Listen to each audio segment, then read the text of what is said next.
Chapter 1. Outside the Civil Affairs Bureau. Inside the Bentley, Beatrice sat in the driver's seat, Michael in the passenger seat. Outside the car window, snowflakes drifted down softly. People coming and going. Some walked hand in hand with smiles. Others exchanged looks of mutual disdain.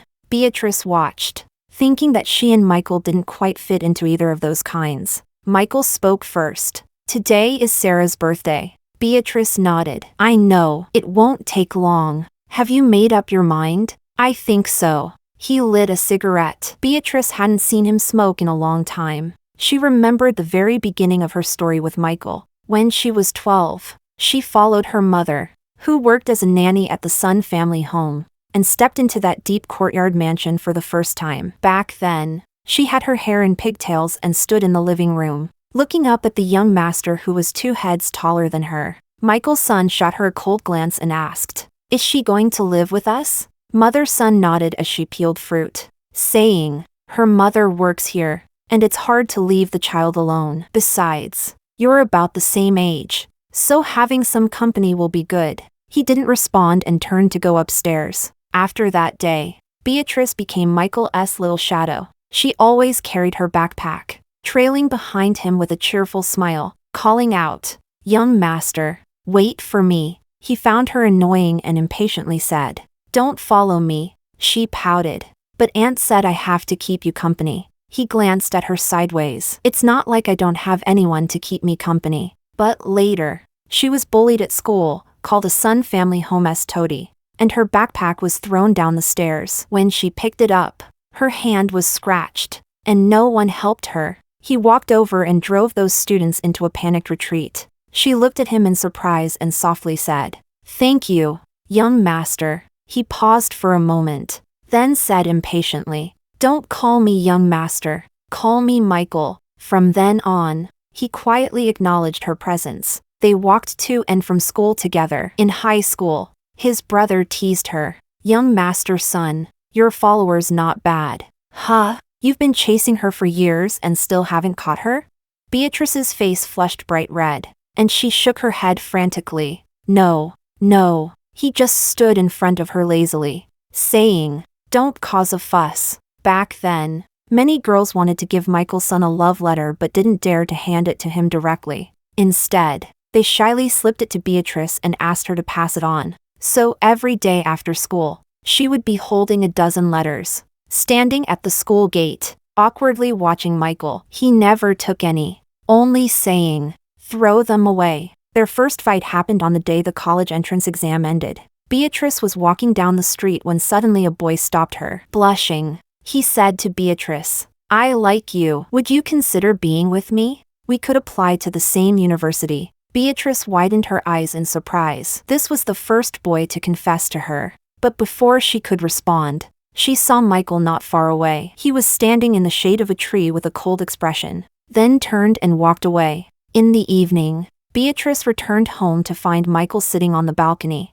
smoking. She didn't know when he had learned to smoke. "Did you promise him?" Michael asked. Beatrice was taken aback. "No." He looked at her. "You're holding the Sun family home's money. You belong to me. You can't get involved with anyone else." She was stunned for a long moment, then gently nodded. "Okay." It seemed that from that moment on, things between them changed. Later, despite mother-son's opposition, he said, "I only want Beatrice." On the day they got married, the heaviest snowfall in 10 years fell. Snowflakes drifted softly outside the Civil Affairs Bureau. She reached out and held his warm palm. She smiled and said, "Michael, I've waited 10 years for this day." Michael looked down at her and said earnestly, "So have I." But life after marriage was far less passionate. He treated her well, yet never spoke of love. He never took her to social gatherings, never let her appear in the power circles where glasses clinked. So within the circle, little was known about Beatrice, only that Michael had a wife, quietly married, never shown in public. Seen this way, perhaps it could be called a kind of love. If Beatrice hadn't known that Michael had someone else on the side, she would have made herself believe this. But the only consolation was that Michael never brought those matters before Beatrice. So life went on, day by day, until Sarah appeared, a girl with clear, bright eyes and a radiant smile. dressed in a simple white cotton dress. Nothing like the glamorous image Beatrice had pictured out there. Sarah smiled at her and said, "Michael and I are in love. Can you let us be?" "Love?" Beatrice repeated. Unlike the imagined meltdown with Sarah, not even a question asked. Beatrice simply said calmly, "If Michael agrees to the divorce, I will sign." Sarah lifted her smiling face, carrying her love, and walked away confidently. She didn't know what Michael and Sarah talked about afterwards, but the girl never returned. Sarah seemed to have given up, but Beatrice's thoughts began to stir. She thought of Sarah's smiling face, happily uttering that word, love? Does it exist between Michael and me? It was just after that when today's snow began to fall again, 7 years later. Another city blanketed in snow. Michael lit a cigarette but didn't inhale, holding it between his fingers, his hand resting on the car window. "What happened between Sarah and me, I never meant for you to know." Beatrice smiled wryly. "Afraid I'll get a divorce?" "No." Michael shook his head. "You're almost 29. So? You're no longer young, no longer fresh. Starting over will be exhausting." She turned her head to look at him. "So, should I be thanking you for thinking of me this way?" The wind lifted her hair, letting it fall on his shoulder. Michael looked at her silently. The snow outside the carriage grew heavier, as if it were about to bury the entire city. The phone rang. He answered, and a soft female voice faintly came from inside the carriage. Beatrice could tell it was Sarah. After hanging up, he was silent for a few seconds, then suddenly pushed open the car door, letting the cold wind rush in. He got out, stood in the snow, glanced at her, and said quietly, "Think carefully. I can pretend today never happened." Bang! The car door closed. Beatrice sat in the car, watching his retreating figure in silence. Frost had formed on the window glass. Her fingertip gently traced a word there, Sunday. She always enjoyed tirelessly doing some dull things. After finishing writing, she would lean forward, excitedly blowing out a warm breath. Watching the handwriting slowly fade in the steam, she turned back smiling and said to Michael's son, "Look, I've eaten you." Boring. But this time, the snow was so heavy that before she could even blow on it, it had already blurred. Chapter 2. When Beatrice returned to the villa, night had already fallen. She ate a few bites of reheated food, then took a shower. The house was quiet. Even the ticking of the clock sounded unusually clear. She sat on the terrace, her hair slightly damp and loose. The wind brushed past the eaves, carrying the faint scent of rain. Beatrice sat lost in thought for a long while before suddenly realizing that Michael hadn't come back yet. He probably won't be back tonight either, because today is Sarah's birthday. Maybe right now, Michael is celebrating with her, bending down to light her candles, then quietly watching her make a wish. She smiled silently and pulled the blanket tighter around her shoulders. She fell asleep alone, and by nightfall, heavy rain had started to pour. The thunder crashed down like a sudden torrent, deafening. The light outside flickered on and off, casting the bedroom in shifting shadows. Beatrice kept her eyes open, unable to fall asleep for a long time. She had been afraid of thunderstorms since she was a child. Because of her father, who died on a night like this, lightning struck the factory during a rainy night, flames soaring skyward. And her mother, upon hearing the terrible news, knelt in the rain holding her tightly,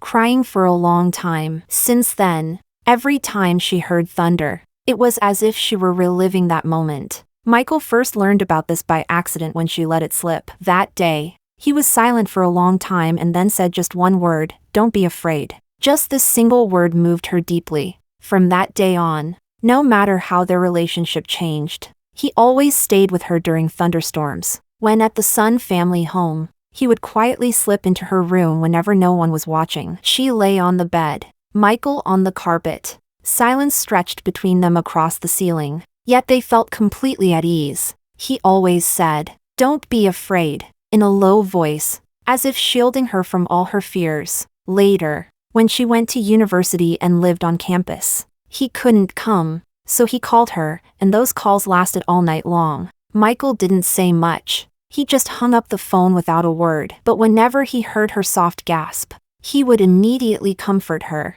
saying, "Don't be afraid." Then came, "I'm here." Later, they got married and finally lived together in the same room. On a stormy night, He held her close, his palm pressed to her back, his heartbeat warm and strong, pulsing steadily. She buried her head in his chest, closed her eyes, and listened to him say, "Don't be afraid." But tonight, he wasn't there. She was left alone, listening to the thunder rolling endlessly. Beatrice drifted into thought, unable to help but wonder if he might also be preparing something for Sarah at this moment. Would it be like before, when he gave her a birthday, pulling out a cake from behind with a cold expression, completely at odds with his character, then shyly urging her to make a wish quickly? The cake was topped with colorful candles, and he said with a look of annoyance, it was a gift. But after she made her wish, he took out a neatly wrapped present and awkwardly twisted the ribbon's end,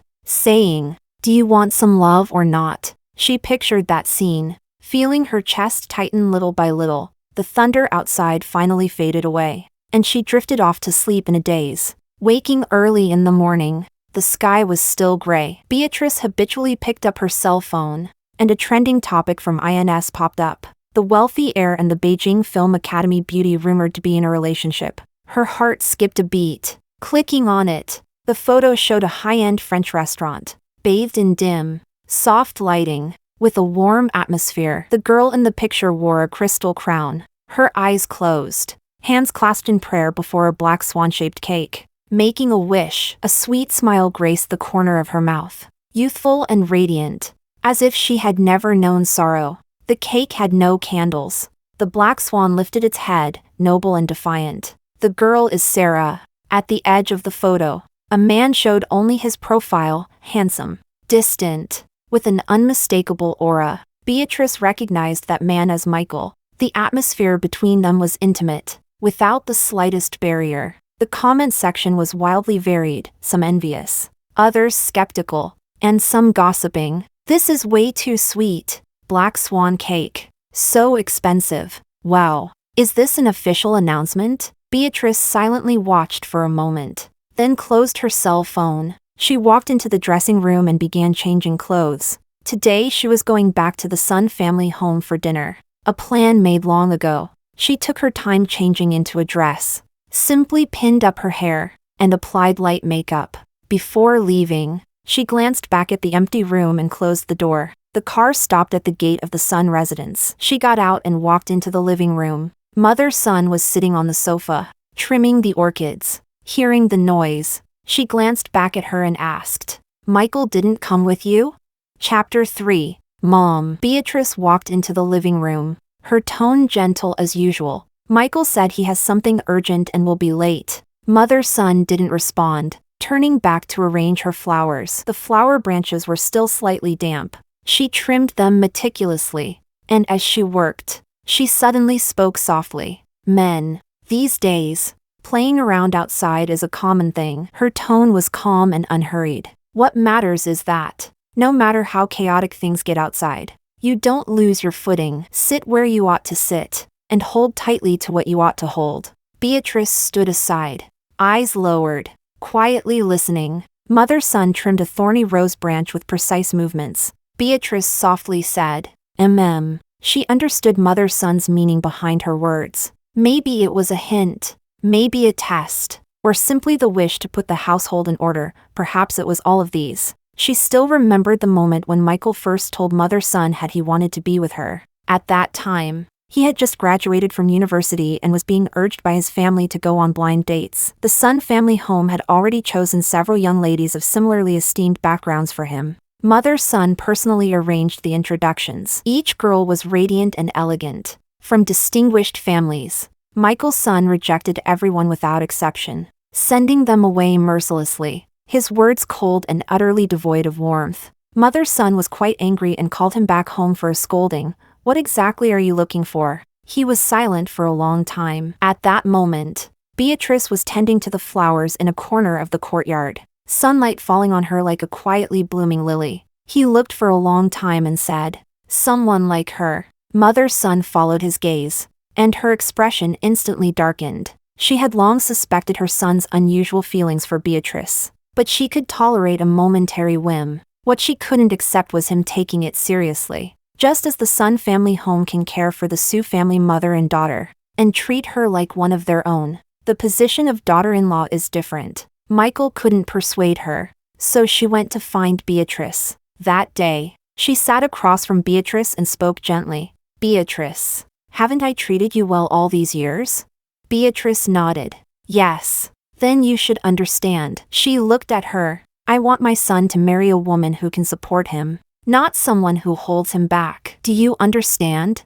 Beatrice softly replied. I understand. Mother-son took a card from her bag and pushed it toward her. There's 1 million on it. It's enough for you and your mother to live without worry for the rest of your lives. I can still arrange for you to study abroad. Anywhere you want, whatever you wish to study. I'll support you, as long as you leave Michael. Before she could respond, a cold reprimand came from the doorway. No. Michael's son walked over, took the card back, then grabbed Beatrice and said, I won't give up.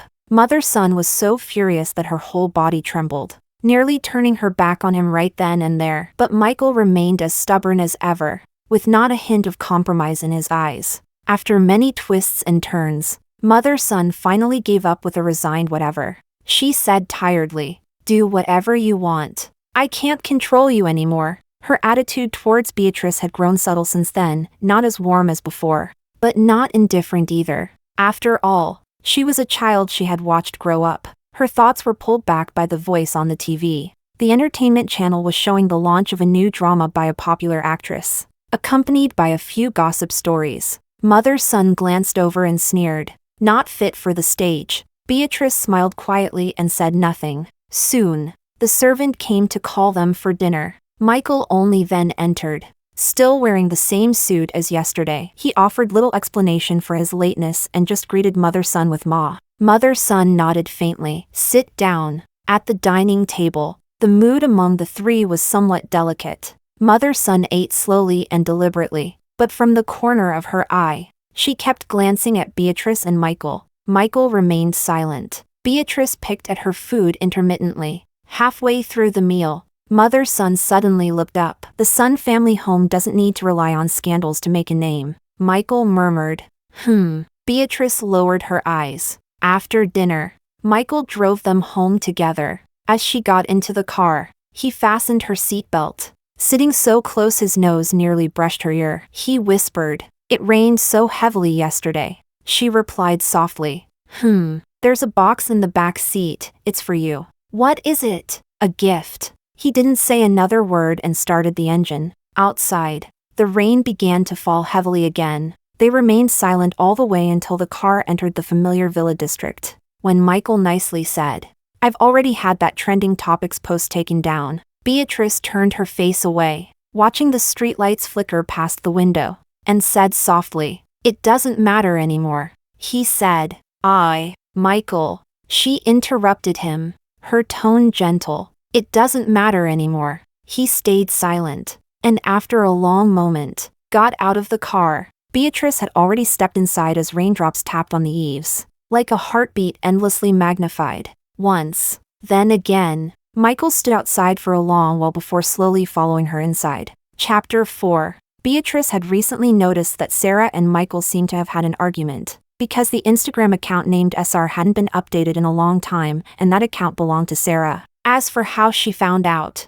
it was ultimately just a coincidence. Among tens of thousands of blog posts from the same city, she happened to come across that one. The pinned INS post was a photo, without any caption. The girl held a large bouquet of fresh, vibrant roses in one arm. In the lower left corner of the photo, a man's wrist was unintentionally captured. The watch was the limited edition that Michael often wore, and on the wrist at the edge of the watch face, that small mole was clearly visible under the flash. When Beatrice first saw this INS post, she remembered having just met Sarah. On the back of the left hand of the girl in the photo was a faint birthmark, exactly like the one she had seen that day. Some loves are glaringly obvious, and Sarah is clearly not someone good at hiding things. Her INS secondary account is almost like a fully public love diary. He came to pick me up after class today. I was so tired, but seeing him instantly woke me up. The first time we argued, I ignored him for 2 hours,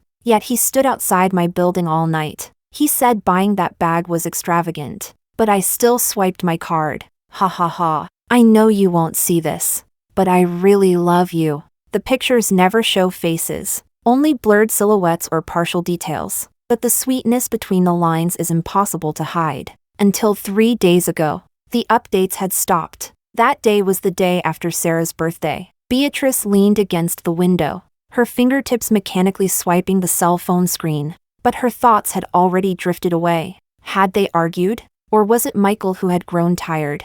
Beatrice suddenly smiled. If there really had to be someone, it might as well be Sarah, at least that day. When she smiled and said she and Michael were in love, she seemed different from anyone else. Beatrice had always believed she wouldn't feel even the slightest sense of rivalry toward Michael. After all, he had been by her side all her life, never far away. It was only later that she realized, the longer one clings to the belief of being overthrown, the deeper the pain sinks in. She suddenly felt a little stifled and decided to go out for a walk. She stood up, intending to go out for a walk. While changing her shoes, Michael sat on the sofa reading documents. Hearing the movement, he looked up and asked, "Where are you going?" "Shopping." He closed the documents and stood up. "I'll come with you." Beatrice was momentarily stunned. He rarely took the initiative to accompany her anywhere. More precisely, he avoided it whenever possible. She had long since grown used to being alone or simply not going out.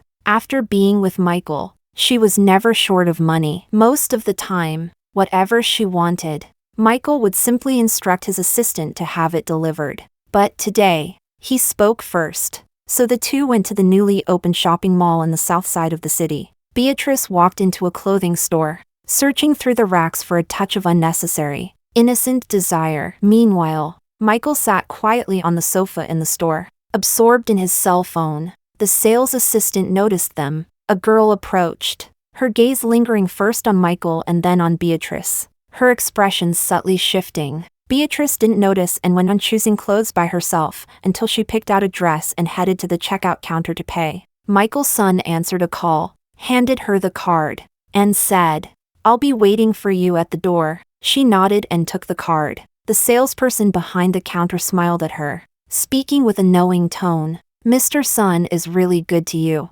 Beatrice frowned slightly, about to ask how she knew his surname was Sun, when the girl added, "But our system shows he marked his marital status as married on the profile." She was stunned and about to say she already knew, but then the woman's smile deepened, as if seeing through everything yet offering comfort. "But it's all right. We understand. These kinds of relationships are quite common nowadays, aren't they?" As she spoke, she typed while adding, "How about we open a separate supplementary card just for Miss? Then the spending records won't sync to the main account anymore." Beatrice finally caught the implication in her words. She raised her eyes, her tone calm. "No need." "Oh dear." The girl tilted her head, speaking as if for her own good.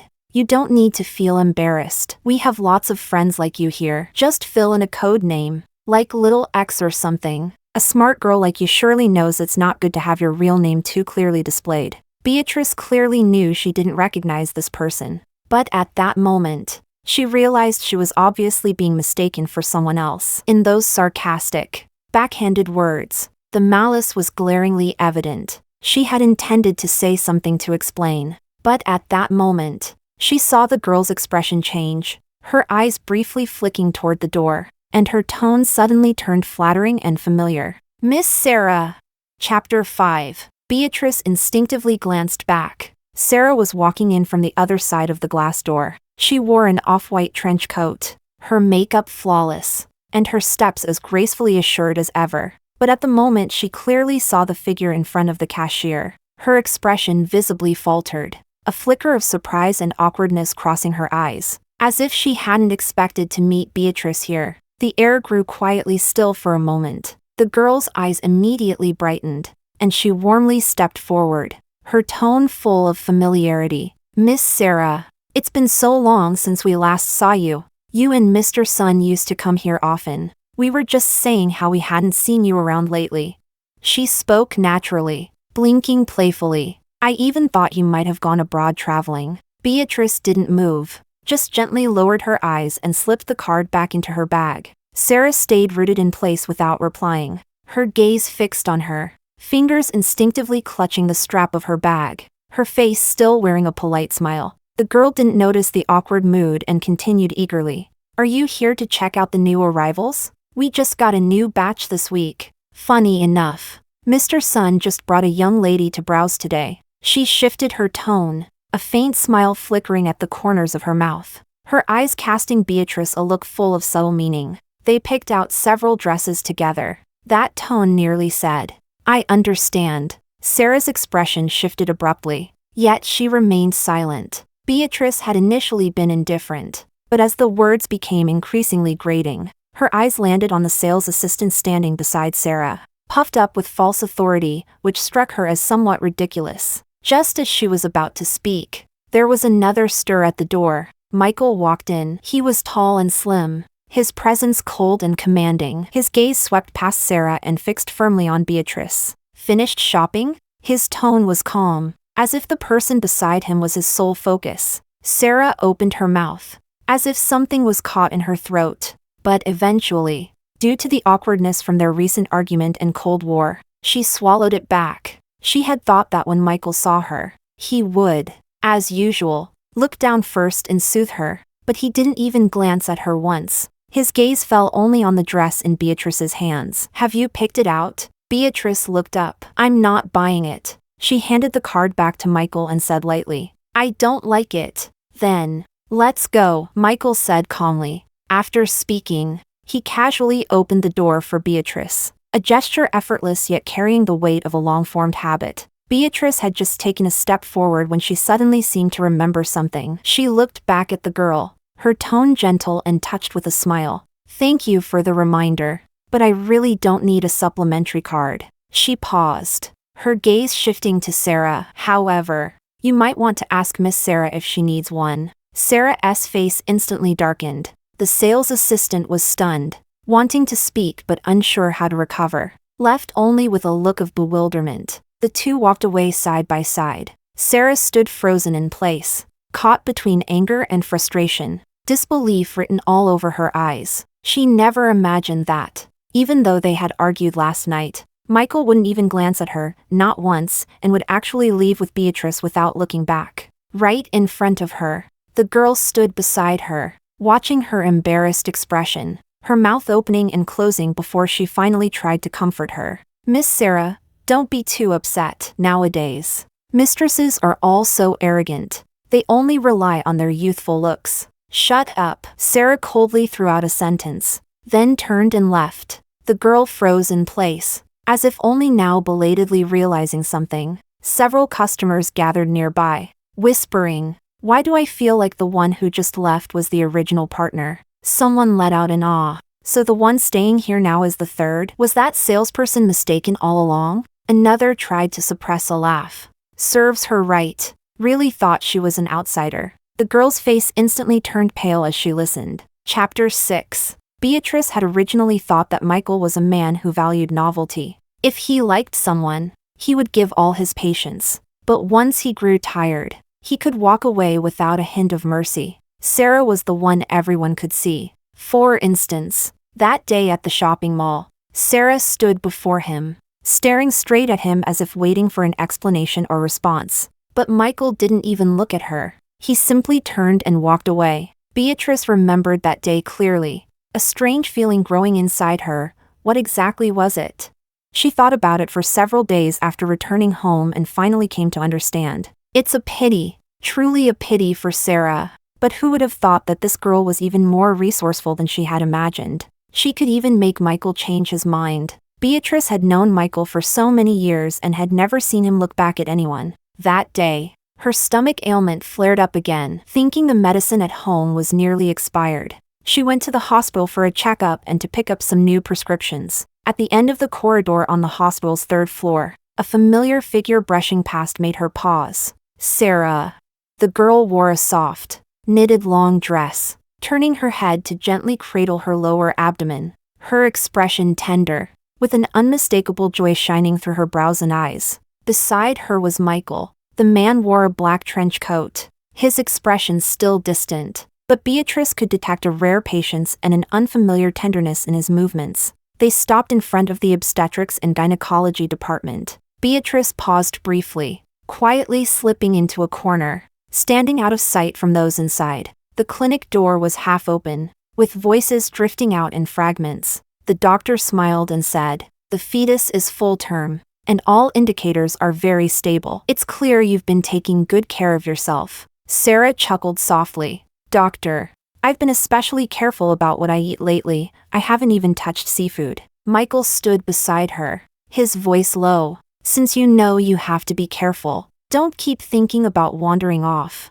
I'm happy. You know." Sarah tilted her head to look at him, her eyes curved in a smile. "In a few months, you'll be a dad." The man answered quietly. The doctor laughed. "Your husband is just concerned. Any man about to be a father gets a little nervous." Sarah lowered her head and smiled, her laughter soft and gentle, carrying a hint of shy sweetness. Then Michael patiently asked the doctor numerous questions about precautions regarding diet, exercise, and rest. One by one, even Beatrice thought he was taking it far too seriously. She leaned against the cold wall, listening to the fragmented conversations in the clinic, momentarily lost in thought. She had never seen Michael like this before. In her memory, he was always distant and indifferent, as if he had never shown any strong or obvious emotions. Even 2 days before the college entrance exam, he would still play basketball alone on the playground, completely ignoring the anxiety and panic around him.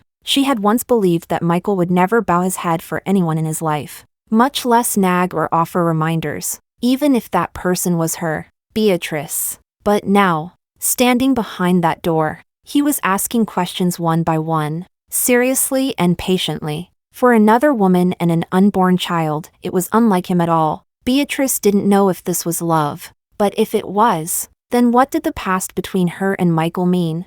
She was lost in her thoughts, completely unaware of when the door had opened, until a familiar voice dropped down from above. "Beatrice."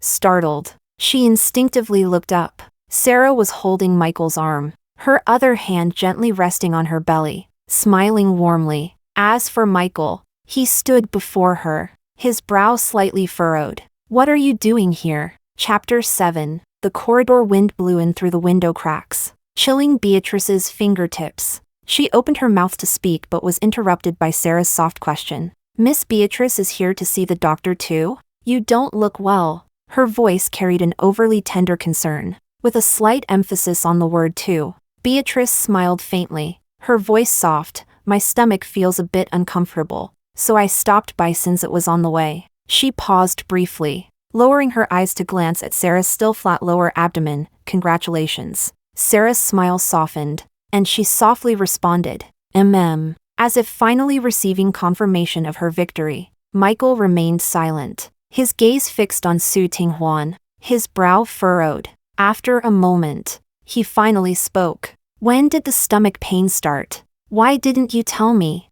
Beatrice looked up at him calmly and said, "I don't remember. It must have been a few days ago." She spoke casually, as if she barely even noticed herself, but Michael furrowed his brow even deeper, a trace of displeasure in his eyes. "Remember to tell me next time." The atmosphere fell silent for a moment. Sarah's smile froze briefly. She wanted to say something, but Michael had already stepped forward, snatched the test results from Beatrice's hand, and lowered his head to examine them carefully. Sarah swallowed her words, biting her lip gently as she said, "It's okay. I can take a taxi home myself. When you're done, remember to come home early. The baby and I will be waiting for you." The moment the word home dropped, Beatrice felt a buzzing in her mind. So, they already had a home. Michael nodded, not looking at her anymore, and turned to grasp Beatrice's hand. Beatrice tried to pull away, but Michael held tightly, as if warning her not to struggle. Silence followed like a shadow on the way from the hospital to the car. Only after leaving the hospital gates did Beatrice slowly ask, "When are we getting divorced?" Michael didn't look at her and simply said, "Is this the decision you've thought over?" "Sarah is pregnant." Her voice betrayed no emotion. Michael furrowed his brow, his expression growing slightly cold. "I told you, I won't let anyone's matters affect us, including hers." "What about the child?" Beatrice asked. Michael was silent for a moment, then said, "If you want, the child can be registered under your name." Beatrice was taken aback. As if she just heard some absurd joke, she turned to look at him. If you don't want that, he continued, we can send the child back to the old house. Mom likes kids. And it's peaceful there anyway. Michael, what on earth do you take me for? Does it really matter how you take it? Michael smirking faintly. Does that bother you? I said, no matter what happens, you belong to me. No matter how much others outside fight and struggle, your place will never be shaken. His tone was light, yet it carried an unshakable authority. It was as if Su Tinghuan were simply one of his fixed assets, immovable and non-refundable. Beatrice staring at him, her words tinged with disbelief. So you can be unclean, but I'm not allowed to leave you? You can leave too. He finally turned to look at her. But do you really think you can leave? Beatrice. From head to toe. What haven't I given you? The clothes you wear, the things you use, aren't they all from the Sun family home? Do you really think that if you shed the skin, you could be anyone else?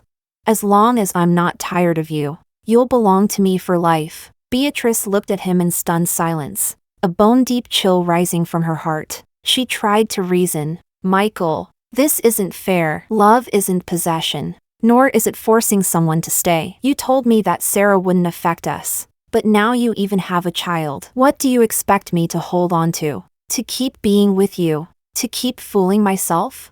Then keep lying. He looked at her, his eyes deep and inscrutable. After a while, you'll get used to it. The car fell into complete silence. His voice was cold, like a blade cutting across her heart. Beatrice looked at Michael, feeling her heart grow colder with each passing moment. In an instant, all those memories she had revisited and forgiven so many times took on a new meaning. She wanted to reason with him, but the man before her refused to listen. He cared only about the outcome, never once considering her feelings. Her eyes reddened, but she still forced herself to say, you know this is wrong, but I'm willing, he said calmly. Then it's not wrong. The car fell silent for a moment. At this moment, Beatrice finally realized that this man had never truly considered equality. What he wanted was obedience, possession, to trap her in his world where even resistance was forbidden. She looked down and smiled faintly, but her eyes gradually grew cold.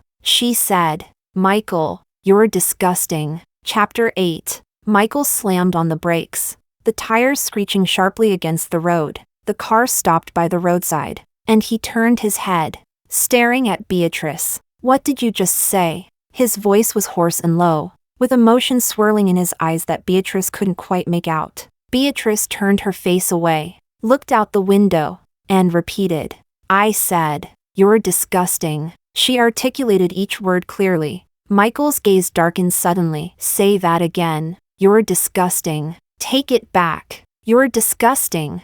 Beatrice! He suddenly growled, stepping forward aggressively, his large hand snapping down on Beatrice's chin, the force causing her to frown instinctively. She stifled a groan of pain but stubbornly lifted her chin and said, word by word, you really are disgusting. Michael stared at her intensely, suddenly released his grip, and in the next moment, lowered his head and kissed that incessantly talking mouth fiercely. Angry, rough, and chaotic, utterly devoid of warmth. Beatrice struggled to push him away, pounding on his chest, but the man seemed completely mad, refusing to stop no matter what. Finally, he abruptly ended the kiss, shoved her aside, slammed on the gas, and the car sped back to the villa like a madman. All the way, Beatrice didn't say a word, only feeling waves of suffocating tightness in her chest. As soon as the car came to a stop, Michael got out, walked to the passenger side,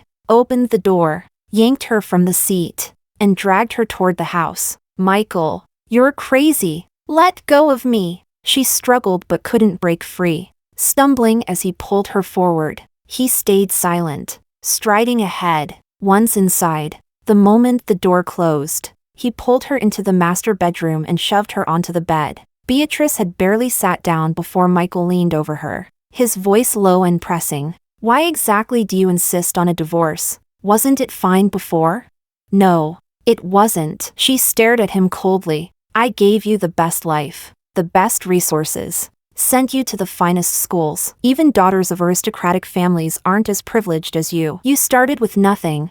Who do you think made you who you are today? His voice was low and heavy, every word landing like a knife. Do you really think you can leave me and live better? I don't want any of that. Beatrice bit her lip. Even if you laid the whole world at my feet, I still wouldn't want to be with you. Just because of Sarah? His face darkened. No, she suddenly smiled, though her eyes were red. It's because I've seen you for who you really are. Michael's hand trembled. Beatrice's tears finally fell, one by one, striking the back of his hand, burning hot. She looked at him, her eyes bleak. Please let me go. Michael, you're with Sarah. I'll stay far away and never bother you again, okay? The air was silent. Michael's throat moved, his voice barely audible. Beatrice, you're dreaming. His kiss came down again, but this time, she cried nearly in sobs, her voice hoarse as she kept resisting, shouting,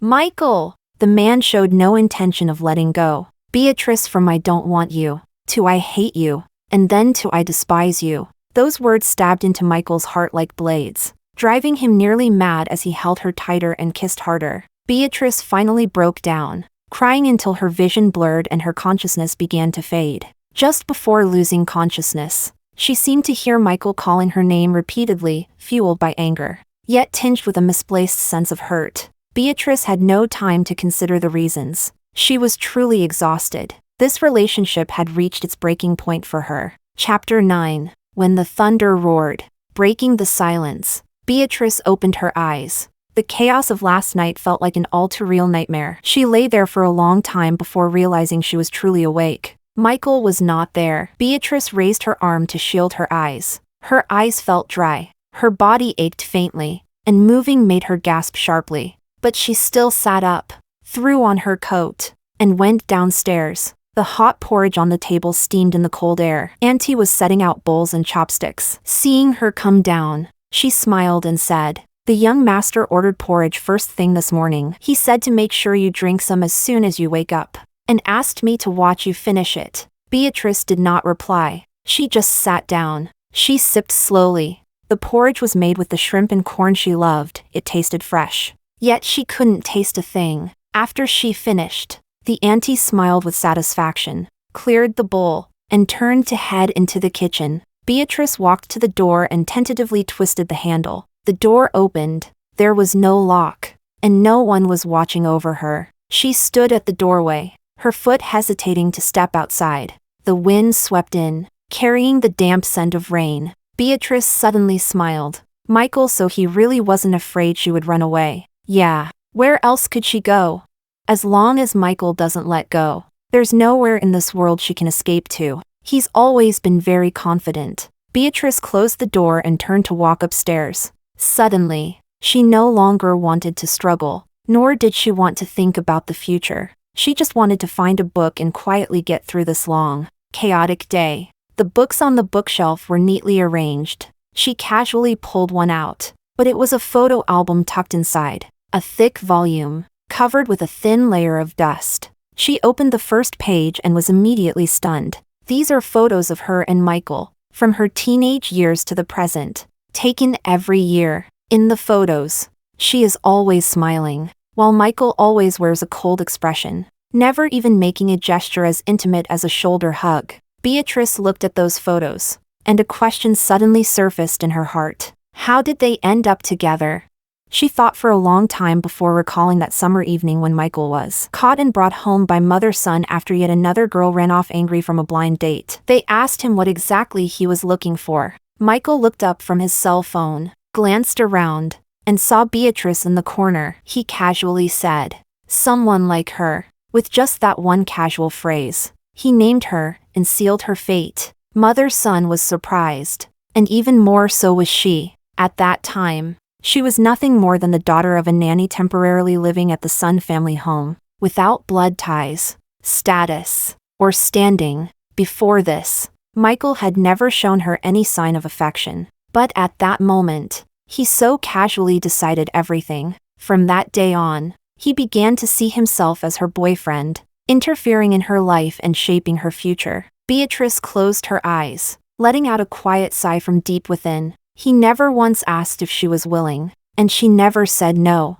At that time, she didn't understand what love meant, nor did she dare to resist Michael. When Michael said something, she listened. When Michael wanted something, she gave it. She never refused him. But what about later? What was it that made her want to leave? Beatrice remembered the first night she learned Michael had someone else. She asked him if there was someone he liked. He pressed an apple to her mouth and said coldly, "Those people are just playing games. What I'm looking for is love. Do you understand?" She didn't understand at the time and just nodded dumbly. So later, when Sarah stood before her, smiling and said, "Michael and I are in love," Beatrice agreed without hesitation. She agreed to the divorce, believing she was sparing him. She thought that even if Michael wasn't grateful, he should at least let go cleanly. But why? When the day actually came, did Michael not want to let go, refusing to let her leave, forbidding her from saying no? Beatrice sat on the carpet, flipping to the last page of the photo album. The picture was from a New Year's Day years ago. She wore a red dress, standing beside Michael. He looked down at her, and in that glance, she thought she was special. Looking back, it was nothing but an illusion. The rain grew heavier, thunder continuously rolling outside the window. Michael hadn't come back, yet Beatrice suddenly felt that such weather wasn't so frightening after all. So leaving Michael wouldn't cause the sky to fall. With that thought, Beatrice seemed to make a firm decision. She picked up her cell phone and dialed a number. Does the promise from 7 years ago still hold?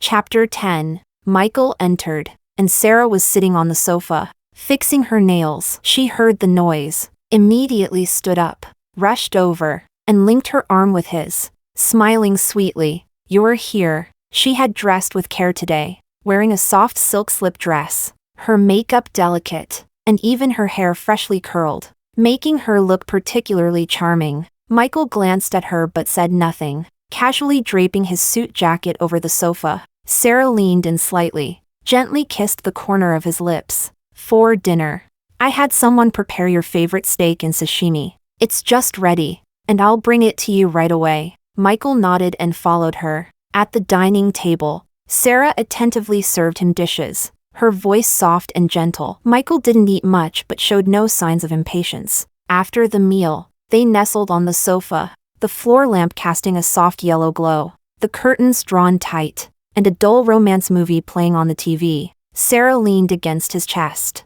peeling grapes while murmuring, "Do you think our baby will be a boy or a girl?" Michael didn't answer, just lowered his head and peeled a segment of orange for her. Sarah ate the orange, then smiled and said, "I dreamed yesterday it was a boy, very much like you, eyes bright and black. What do you think about calling him Grape as a nickname?" She looked up, her eyes shining brightly as she looked at him, carrying a kind of happiness that seemed to have the future perfectly mapped out. Michael neither said yes nor no. "Michael!" Seeing him stay silent, Sarah seemed a bit irritated. Her voice suddenly lowered. "When are you going to divorce Beatrice?"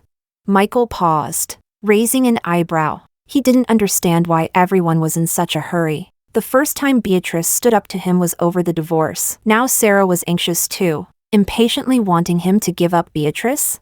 One is desperate to leave, the other desperate to marry. Michael loosened Sarah's hand and said calmly, "I will not divorce." With such resolute words, he spoke to Sarah now with extraordinary tenderness. "Why?" Sarah sat up straight at once. "Is it because she refuses to let go?" The smile on Sarah's face slowly faded, her voice growing sharp. Looking at Michael, her tone quickly softened again. "But I'm pregnant with your child." She grabbed Michael's arm, shaking him. "Do you want our baby to be called a bastard as soon as it's born?" Michael's eyes darkened, but his tone remained calm. "My child. Who dares call you that? Then why haven't you left?" Her eyes reddened. "Are you still in love with Beatrice?" Chapter 11. Those words plunged the room into a moment of silence. Sarah sidled up and took his arm, lowering her voice. "That day, I went to see her, asking her to let us be, that she agreed. But you shouted at me, said I crossed the line. And on my birthday, I was just so happy I posted on INS and ended up on the trending topics. Then you got mad at me like that." The more she spoke, the more wronged she felt. Her voice grew softer, and tears fell as she said, "I just wanted everyone to know you are mine. Was that wrong?" Michael lowered his head, silently watching her. Sarah asked him if he still liked Beatrice. He had never seriously asked himself that question. Beatrice entered the Sun family home when she was 12, her hair in little braids, repeatedly calling him young master. Then she followed him like a tail, impossible to shake off. She was obedient and gentle, lacking much of her own will. Only when it came to being with Michael did she show remarkable determination. He found her noisy, so she tried hard to become gentle and quiet. He said she couldn't even swim and was embarrassing herself, so she immersed herself in the water, practicing until her fingers turned white, learning to swim no matter how scared she was. He said he didn't want her to be too far away, so she studied finance with him, poring over those dull, lifeless numbers and reports. He wouldn't let her go abroad, so she flat out rejected the offers from prestigious foreign schools that Mother-son applied to on her behalf. Without a second thought, he said he wanted her, and she accepted the relationship without ever asking why. He has done quite a lot for her. She has sacrificed even more for him, so he felt completely justified in believing that she was born for him, destined to be by his side for a lifetime. No matter how fresh, passionate, or understanding Sarah was of men's feelings, she was not Beatrice. And Beatrice, she couldn't leave. Michael slowly withdrew his thoughts, extended his index finger, and gently pressed Sarah's lips. "Shoo." His voice was gentle. "Don't overthink it. Between us, we don't need to worry about anyone else. Just the two of us is enough." Sarah's eyes reddened, as if she wanted to say more. But in the end, she couldn't resist his soothing. She bit her lip, buried her face in his arms, and said softly, "What you said." He didn't respond. Late at night, Sarah was already fast asleep. Michael stood up, picked up his cell phone, and saw a message from the nanny. "Miss Beatrice didn't go out today after having some porridge. She's been reading in her room and has now fallen asleep." He stared at the screen, motionless for a long while, until a taut string deep in his chest slowly eased. He was just about to get up when he felt a sudden tug from behind. Sarah, still asleep, grabbed his hand tightly. He lowered his head to look at her. The woman slept peacefully, her face pressed against his pillow. So he lay down accordingly, only to be startled by a sudden clap of thunder. Through the gap in the curtains, Michael caught a glimpse outside and realized it had started pouring rain. Though he hadn't noticed when, he stared at the ceiling, thought for a moment, originally intending to call Beatrice. But in the end, he simply put down his cell phone and didn't move it again. Chapter 12. Early morning, Michael's son appeared at the Sun Group building, dressed in a sharp suit, his expression stern. He walked from the elevator to the top floor office. Along the way, employees stood up to greet him, but he merely nodded slightly, walking at a steady pace, as if carrying an innate sense of authority. The secretary waited by the door. When she saw Michael appear, she stepped forward to open it for him, then followed him into the office, reporting on recent matters. Michael hadn't actually been to the Sun Group that often. The group had been operating for years with an established system,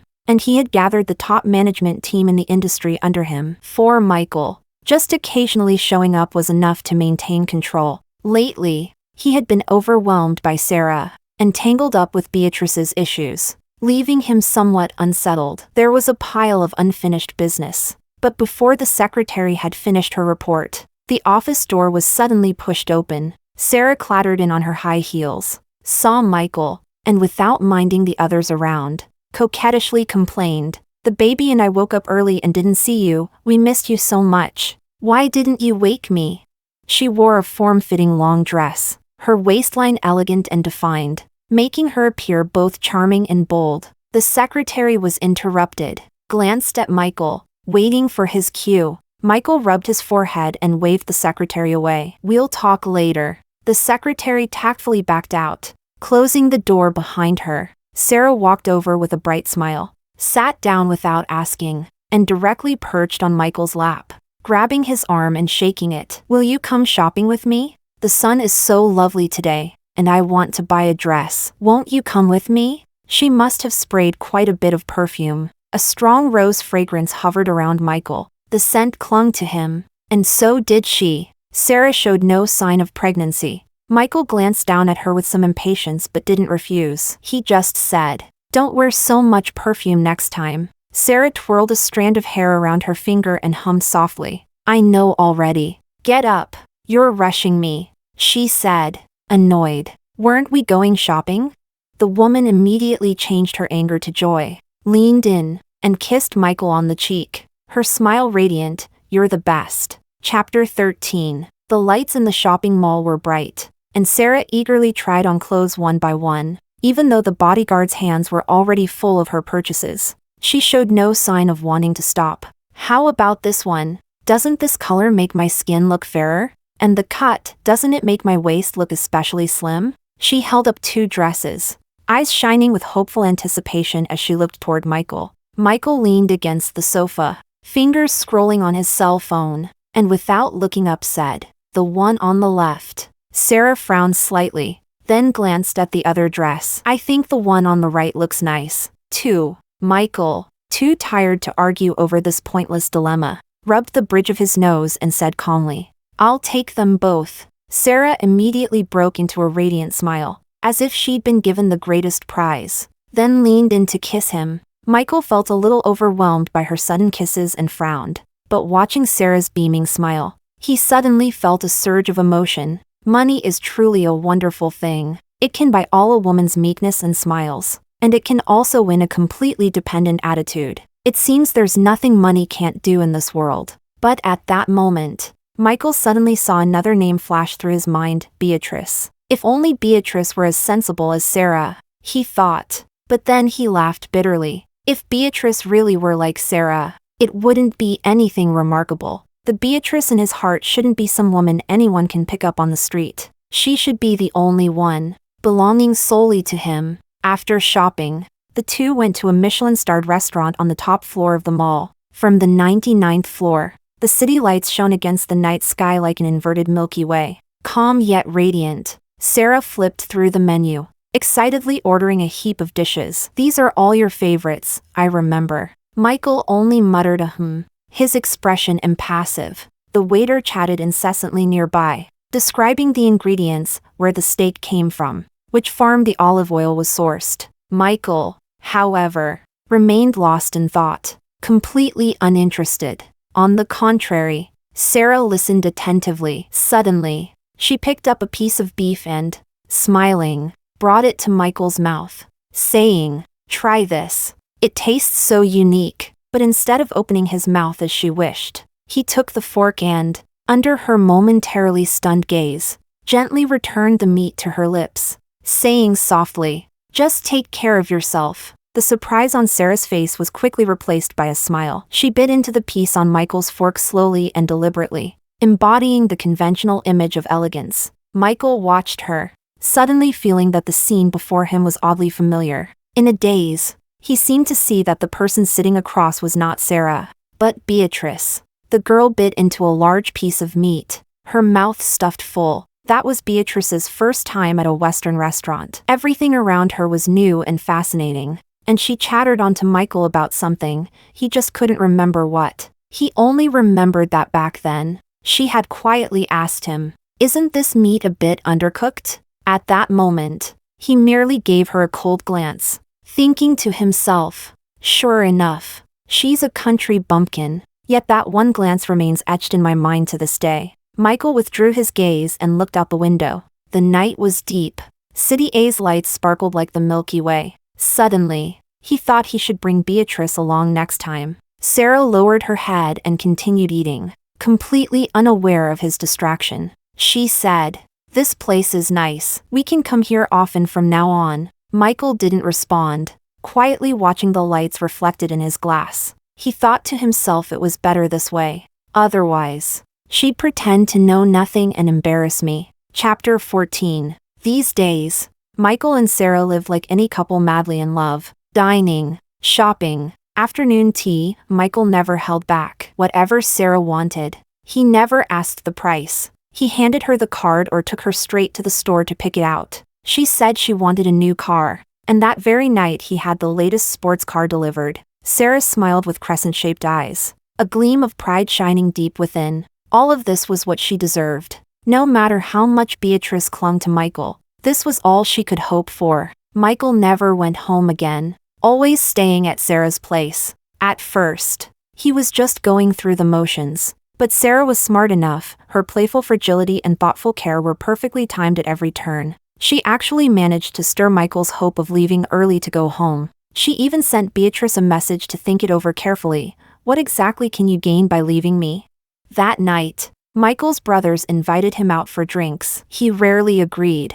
And when Sarah heard, she insisted on coming along. I want to see your friends too. She blinked at him, hooked her arm around his, and said, "You never take me out to have any fun." Michael whispered, "Suit yourself." The lighting in the KTV was dim, glasses clinked, and men and women sat in small groups, lively and noisy. When they saw Michael appear, the room immediately erupted.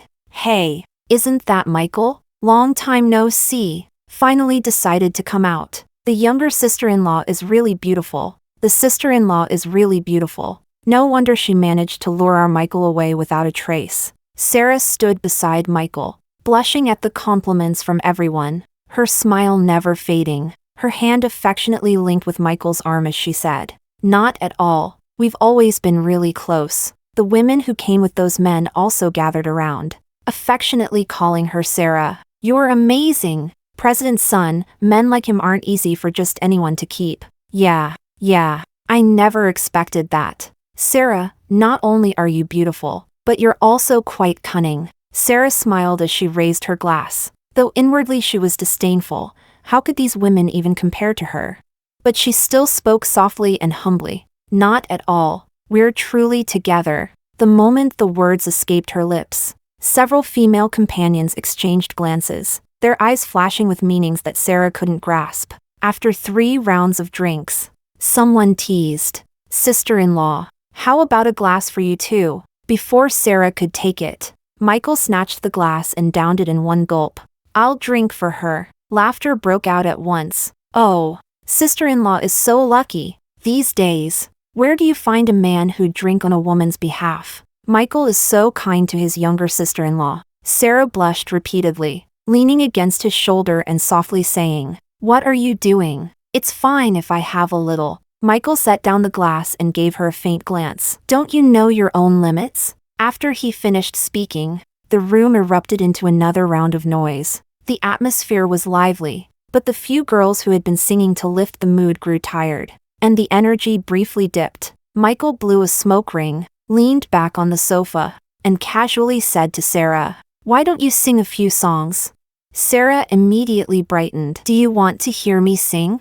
Michael nodded. She smiled as she stood up, switched to a tender love song, her voice graceful, and the crowd applauded and cheered. Amid the waves of praise, Sarah grew more and more spirited, singing one song after another, as if determined to claim the spotlight tonight. At halftime, she stood up and said, "I'm going to the restroom." Michael was looking down at his cards, a cigarette but dangling from his mouth, not even raising his eyelids. "Go ahead." Sarah turned and left. There weren't many people in the restroom. After washing her hands and just as she was about to leave, she suddenly heard several women's voices outside. "Hey, did you see the woman who came with young Master Sun today?" She smiled so sweetly, but those eyes clearly looked down on us. "Does she really think she's Mrs. Sun?"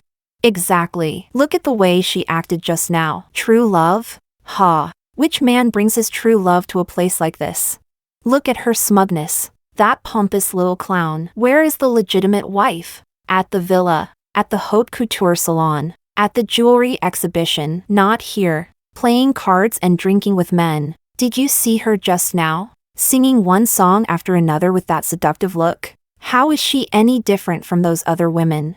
Sarah stood there stunned, as if doused with a bucket of cold water. The color drained from her face little by little, her nails digging deeply into her palms. She had clearly won, with Michael by her side, giving her everything she wanted. So why were these people still mocking her? Why do they look down on me? Just because Beatrice has that marriage certificate? Because she doesn't have a proper status yet?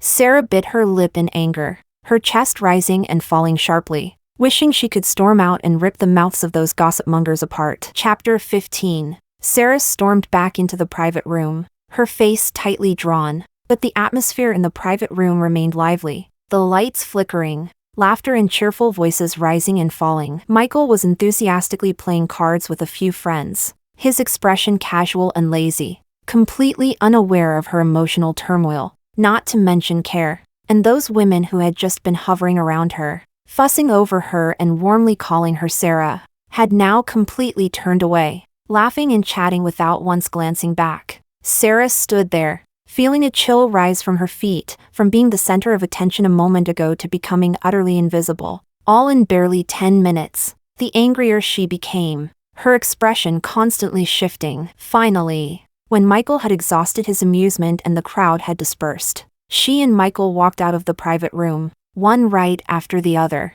The night breeze was cool as she stood by the roadside, not yet in the car, when a surge of anger suddenly exploded in her chest. She turned to look at Michael, who was trailing behind slowly, and finally exploded. "Do you even love me?" Michael was taken aback, a slight lift of his eyebrows. "What? You did it on purpose today." Sarah clenched her fists, her voice trembling with a mix of anger and hurt. "You knew what those people would say about me, so you didn't bring Beatrice. Only me. You just wanted me to be the butt of their jokes, didn't you?" Michael frowned. "Wasn't it you who insisted on coming? Then couldn't you have at least looked out for me a little?" Sarah's eyes reddened. "Can't you see they're mocking me? They don't respect me at all." "Sarah." Michael's tone grew cold. "Don't you look down on them yourself?" Sarah was stunned for a moment, staring at Michael, but the next second her anger flared even more. "I just want you to give me an explanation. I'm carrying your child. I've given so much. Yet you let me be a joke in front of others." Michael silently looked at her for a long while. His expression softened, and his tone grew even lower. "So? Sarah, you've been with me the longest. I thought you were smart, so I was willing to humor you. But the things you did after, running off cluelessly to find Beatrice, even hiring paparazzi to secretly take photos just to get on trending topics, nagging me about this and that every day, who do you think you are?" Sarah's face instantly went pale, her voice trembling. "So, that's what you think? What do you take me for, Michael?" She looked at him in disbelief. "From start to finish, you were just playing around?" Michael said nothing. He dropped the cigarette butt to the ground, stamped out the sparks with his foot, then said in a calm tone, "At first, I wanted to give Beatrice the cold shoulder, and it was only because you were pregnant that I didn't kick you out. But if you keep causing trouble," his eyes darkened, cold as ice, "don't blame me if I turn hostile." Sarah's face flushed from blue to red. She raised her hand to her lower abdomen and threatened, "If you don't divorce Beatrice and give me a status, I'll take the child in my belly and die with it." Michael remained expressionless. "Then go ahead, Michael."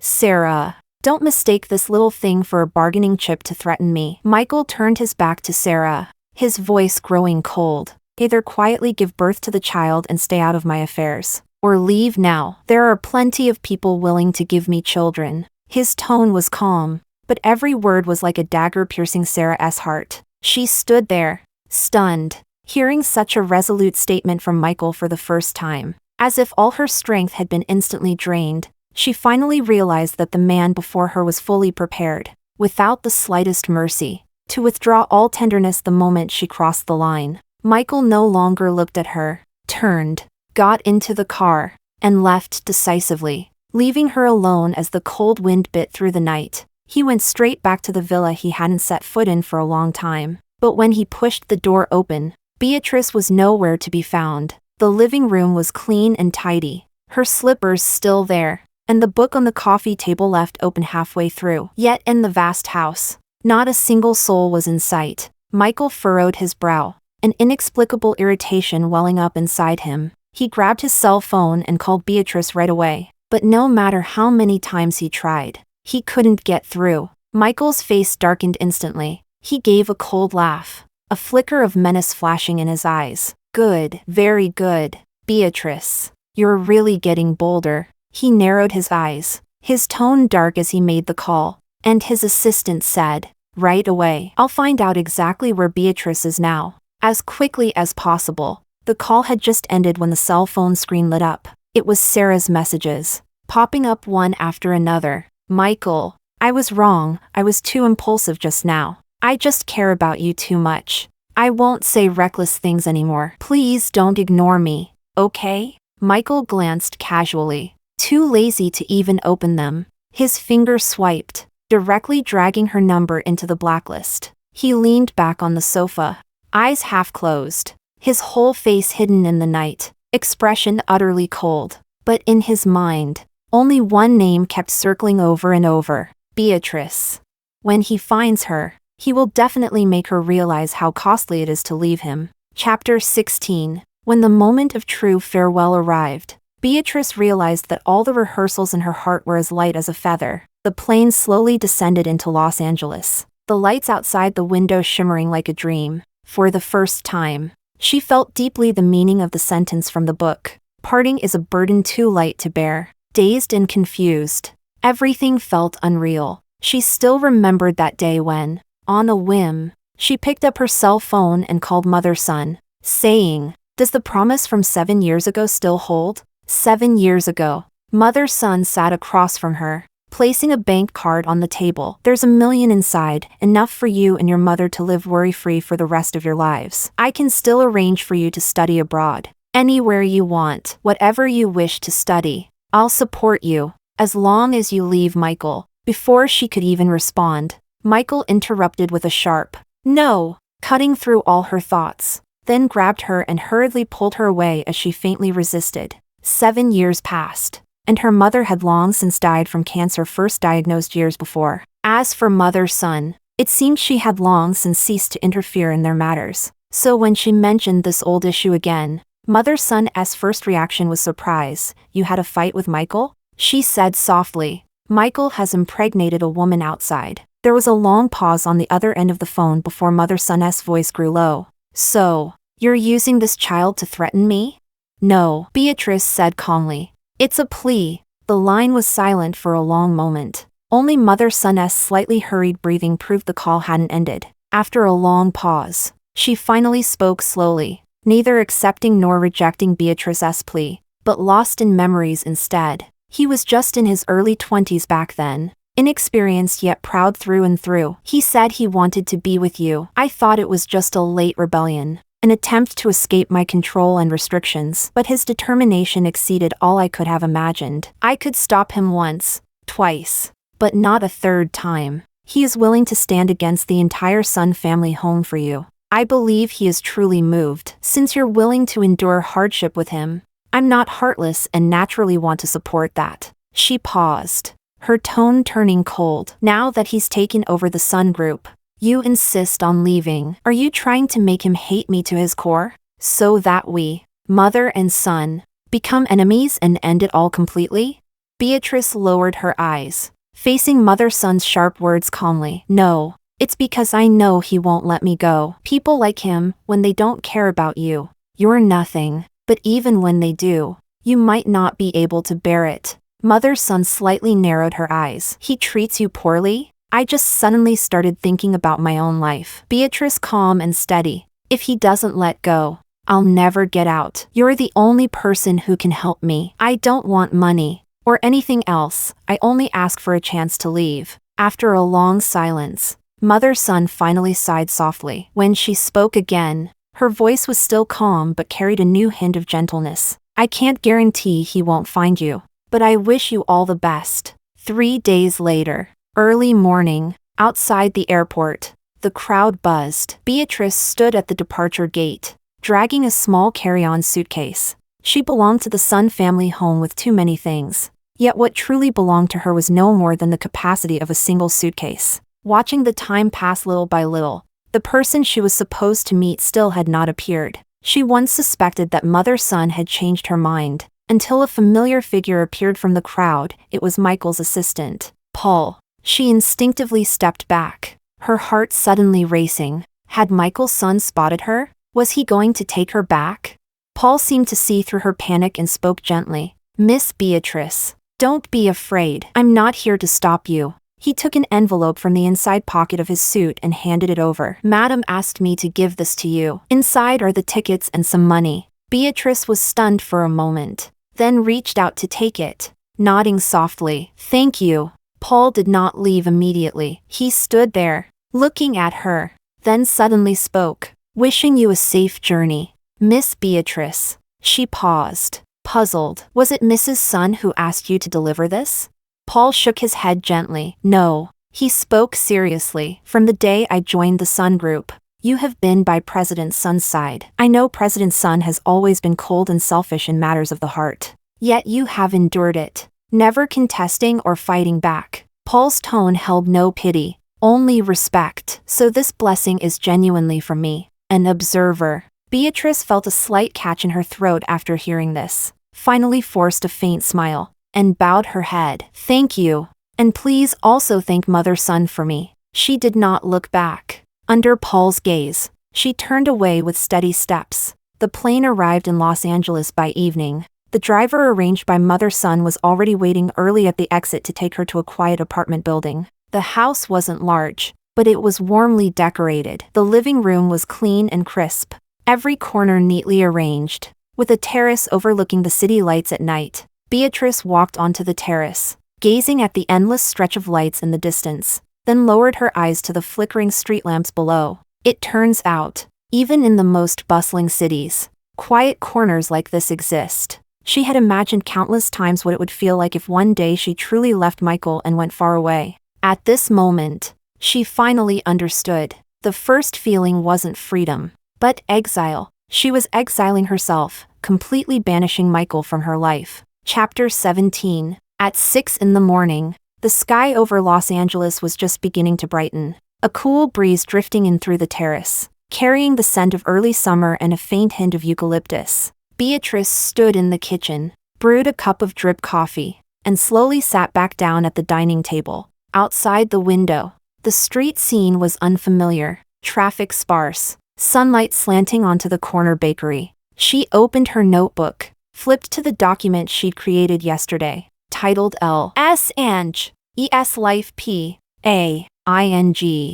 She had rehearsed the idea of a fresh start countless times in her mind, yet it always remained just a fantasy. Until now, a new number, a new email, a new identity, like a second opening in life. Even her breath carried a clear, unfamiliar lightness. She typed the first line on the keyboard, find a career you love and are willing to commit to for the long haul. During the first few days after moving in, Beatrice barely stepped outside. Only on a few particularly sunny days did she dare to take a couple of laps around the block. She couldn't drive and wasn't familiar with the local traffic. Although her language skills were good, every time she spoke, her pronunciation felt stiff, and she was always worried that others could instantly sense her unease. Until that afternoon, she went to the nearby library and finished reading, planning to print some materials. The printer hummed softly, but the paper jam light kept flickering, preventing it from working properly. She stood in front of the machine,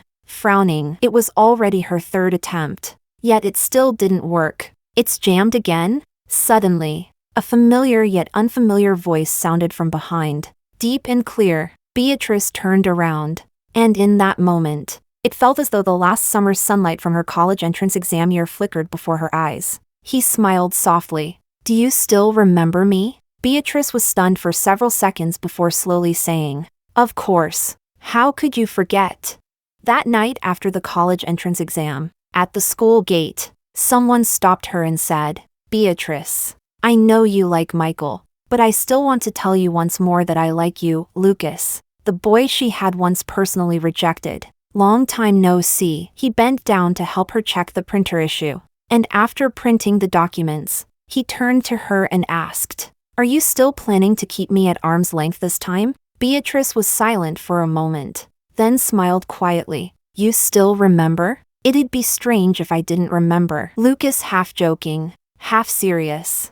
That day, as soon as you heard me finish speaking, you saw Michael not far away and nearly immediately tried to refuse me. At that moment, I defiantly asked you if it was because he could give you money. You said you would work hard from now on too, to give me a good life. Beatrice picked up his words, as if that conversation had once been locked deep within her memory. Now slowly resurfacing, she remembered asking him, "So, do you dislike Michael because he has something you don't?" Lucas lifted his head then, eyes full of youthful pride.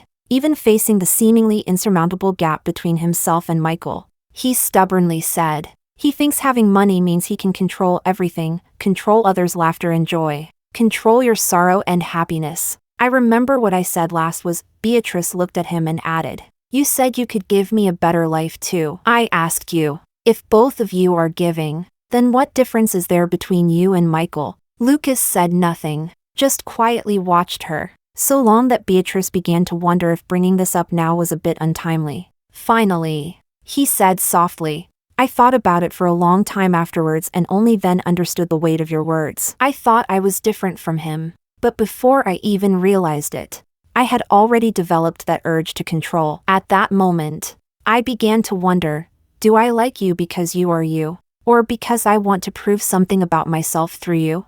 Beatrice said nothing, only remained silent. After all, it had been so long that even she couldn't clearly remember those details. So now, when I recall it, it feels like an old dream rising again. I went abroad that year, hoping to hide away for a while and see if I could become someone different. Lucas lowered his eyes with a smile. "After graduating, I thought about coming back to find you, but then I heard you were with Michael. So you've been abroad all these years?" Beatrice asked. He nodded and said lightly, "Knowing you're doing well, there's no need for me to disturb you. I can't say I respect you while forcing my way into your life." The sunlight grew stronger, falling on the table before them and stretching their shadows long. Lucas broke the silence and said, "There's a nice cafe nearby. Want to sit for a while?"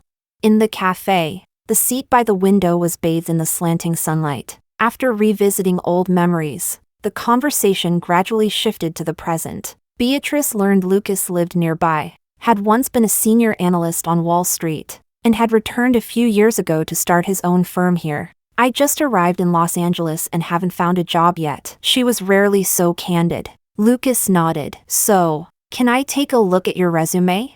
If you don't mind, I can be your first no-charge consultant." She looked at him and suddenly smiled. "Then I won't hold back. It's up to you." He lifted his coffee cup, his gaze resting on her face with a hint of a smile. "This time, I won't try to save you with love. You don't have to pretend to be happy for me, nor change yourself to meet my expectations. If possible, I hope it's for yourself." Chapter 18. With Lucas's guidance and countless revisions, Beatrice finally submitted the first truly meaningful resume of her life. It was the first time she had so clearly and solemnly expressed who I am and what I can do in a document. Sending it out into the unknown, Lucas suggested she apply to a leading financial institution, an opportunity Beatrice had never even dared to imagine before. "Can I really do this?" She hesitated, but Lucas just smiled and said, "How will you know unless you try?" She didn't hold out much hope.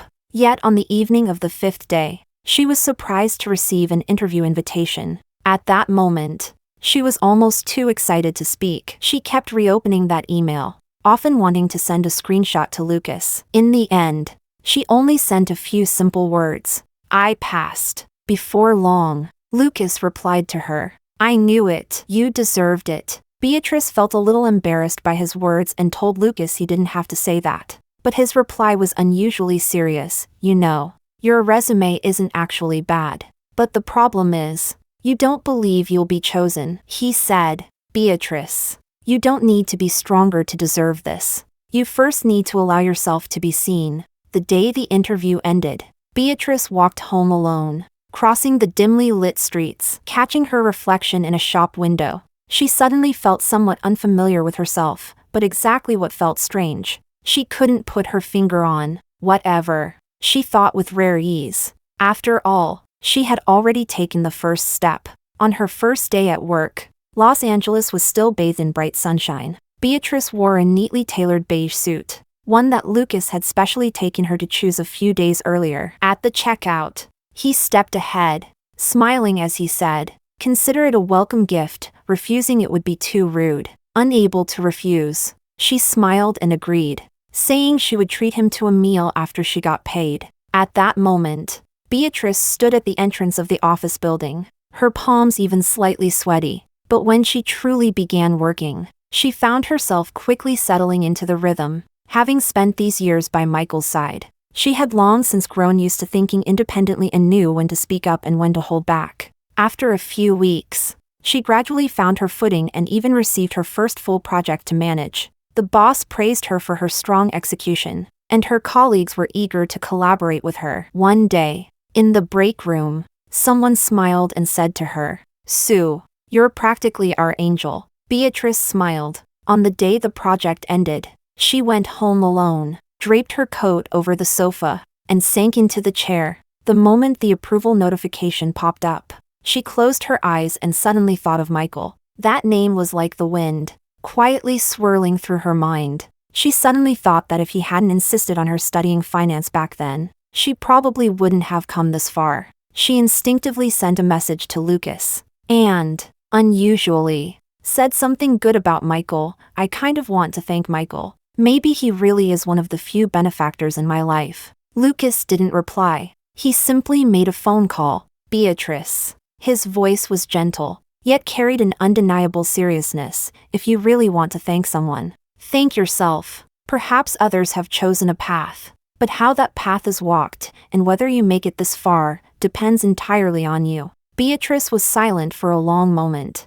then smiled and said, "When you put it that way, you're actually one of the few benefactors in my life." On the other end of the line, he smiled too. "The honor's mine." But the real test came soon. For the next project, Beatrice was assigned to a high-pressure team. The counterpart was an extremely demanding venture capital firm, whose requirements changed almost hourly. Again and again, the team was full of complaints, and she had worked several nights in a row, even quietly shedding tears alone in the office. That night, she stood on the balcony and called Lucas, her voice low. "Do you think I'm just not cut out for this industry? Am I simply not good enough?" He didn't rush to comfort her. Instead, he asked, "Do you know what marine creatures fear the most?" She asked, puzzled. "What?" "Not storms." Lucas paused, then said, "It's being trapped in stagnant water." From the other end of the line, the faint sound of pages turning could be heard. There is no forever right answer. As long as you keep moving forward, not standing still, you've already won half the battle. Go experience. Go feel. Perhaps the gains and losses you imagine are merely fragments helping you piece yourself together. Beatrice wiped the corner of her eye, suddenly feeling that she could still hold on a little longer. She began reorganizing the project's logic, repeatedly revising the presentation materials, and coordinating with the team. At the final presentation, her fluent delivery and precise data secured their approval. The boss came over and patted her shoulder. "Well done, Sue." Beatrice stood in the noisy office area, nearly on the verge of tears for a moment, but she held back. She thought, this wasn't a push from Michael, not a gift from fate, nor anyone's charity. This was her own doing, coming step by step.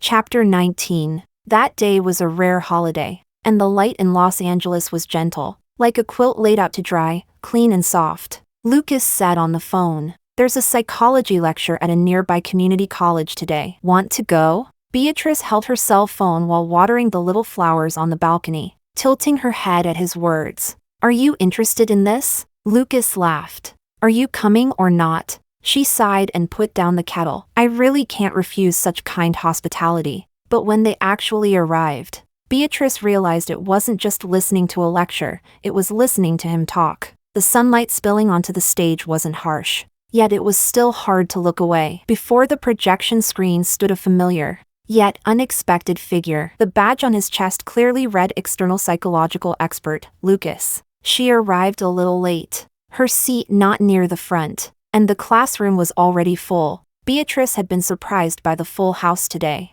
but she soon understood why. Because Lucas's viewpoint was too unconventional. His first sentence was, "You actually don't want to be loved." The room fell silent. Some chuckled softly, others frowned. "It's just that inside you there's a formula. Being chosen means safety. Being desired means worth. What you want is confirmation. For someone to tell you that it's you." In the height of summer at 22, Michael stood before her, pointed at her, and said, I want someone like her. Everyone said he was special to you. He only took you out.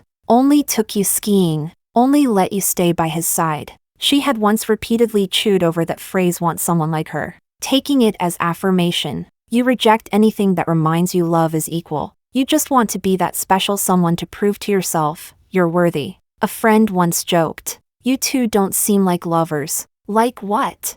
She thought for a moment and said, in ancient times, it'd be a young master and his maid. Nowadays, it's called an unequal friendship. Either way, it's not supposed to be love. She once resisted that comparison, but the longer she lived, the more she realized it was true. If he chooses you, it feels like you're saved. But actually, you're not. Michael's son pulled her away from mother's son, saying no, he only wants Beatrice. In that moment, he seemed especially tall. You're not addicted to love. You're addicted to the chase. You're just trying to prove that you're good enough. Mother's son held her hand gently and said, "You and Michael are the same age. You can be good companions." Beatrice's mother told her, "The Sun family raised you, so you owe them." Since childhood, everyone told her to be good, to obey, and to be polite. You are the chosen one. You must be more understanding,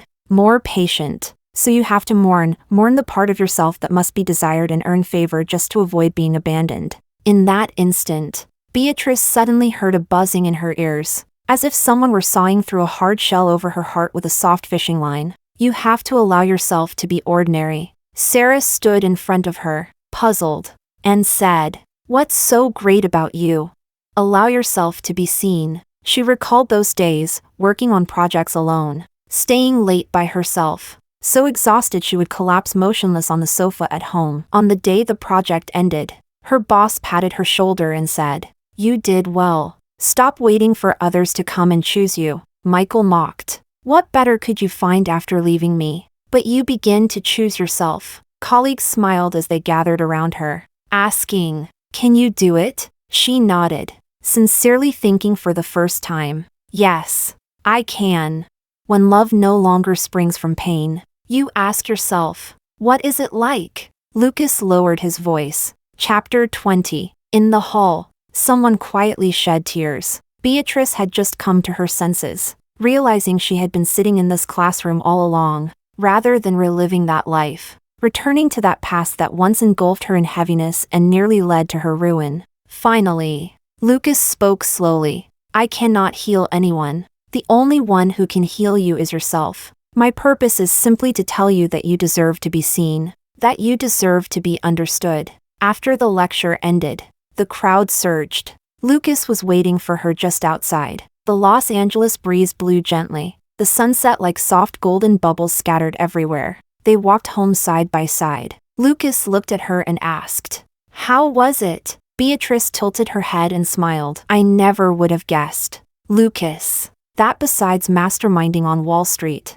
you'd also be preaching from the podium." He shook his head softly. "That's not what I meant." "Then what is it?" "I'm asking you, have I become a different person? Just like I said back then." He looked at her. Beatrice was momentarily taken aback. Then she smiled faintly. "Of course. Then may I hear your answer once more?" "What?" "I like you. Would you consider being with me?" Lucas said sincerely and firmly. "Maybe we won't attend the same university anymore, but from now on, we..." This sentence seemed to strike a part of Beatrice's heart she'd rather not face. She felt a little lost. Her first instinct was to step back and interrupt him before he finished speaking, her tone even somewhat urgent. "Lucas, actually, I'm not as good as you think." He chuckled, looking at her. "Beatrice, whether you like me is something I should be worrying about. These past few years I've done nothing, just followed Michael around every day. No career,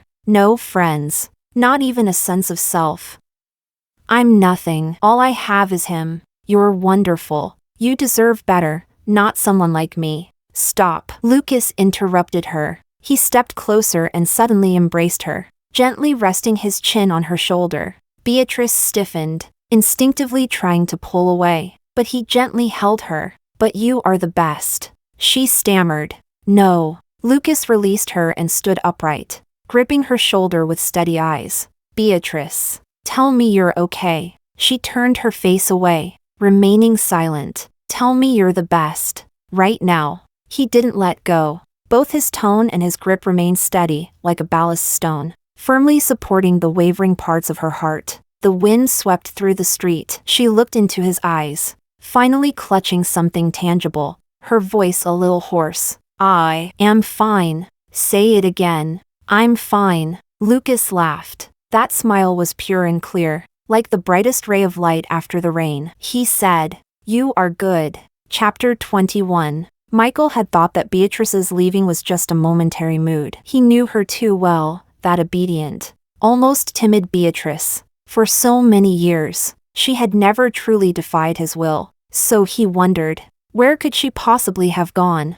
He only instructed Paul to investigate. But day after day, week after week, half a month passed, and still there was no news. At first, Michael managed to stay calm, continuing with projects, meetings, and social engagements. Occasionally, he could even handle Sarah's nonsense. But at some unknown moment, his heart began to spiral into turmoil. Perhaps it was because he hadn't seen Beatrice for so long, or perhaps it was the unsettling feeling of losing control over the situation. Michael didn't like it. He began returning home frequently, anxiously rifling through every corner as if she might suddenly peek out from behind a cupboard. That vague restlessness was fully ignited the day he saw Sarah again. That evening, he was invited to a banquet, dressed in a black suit, standing in the brilliantly lit hall, raising his glass as he mingled. Suddenly, Michael.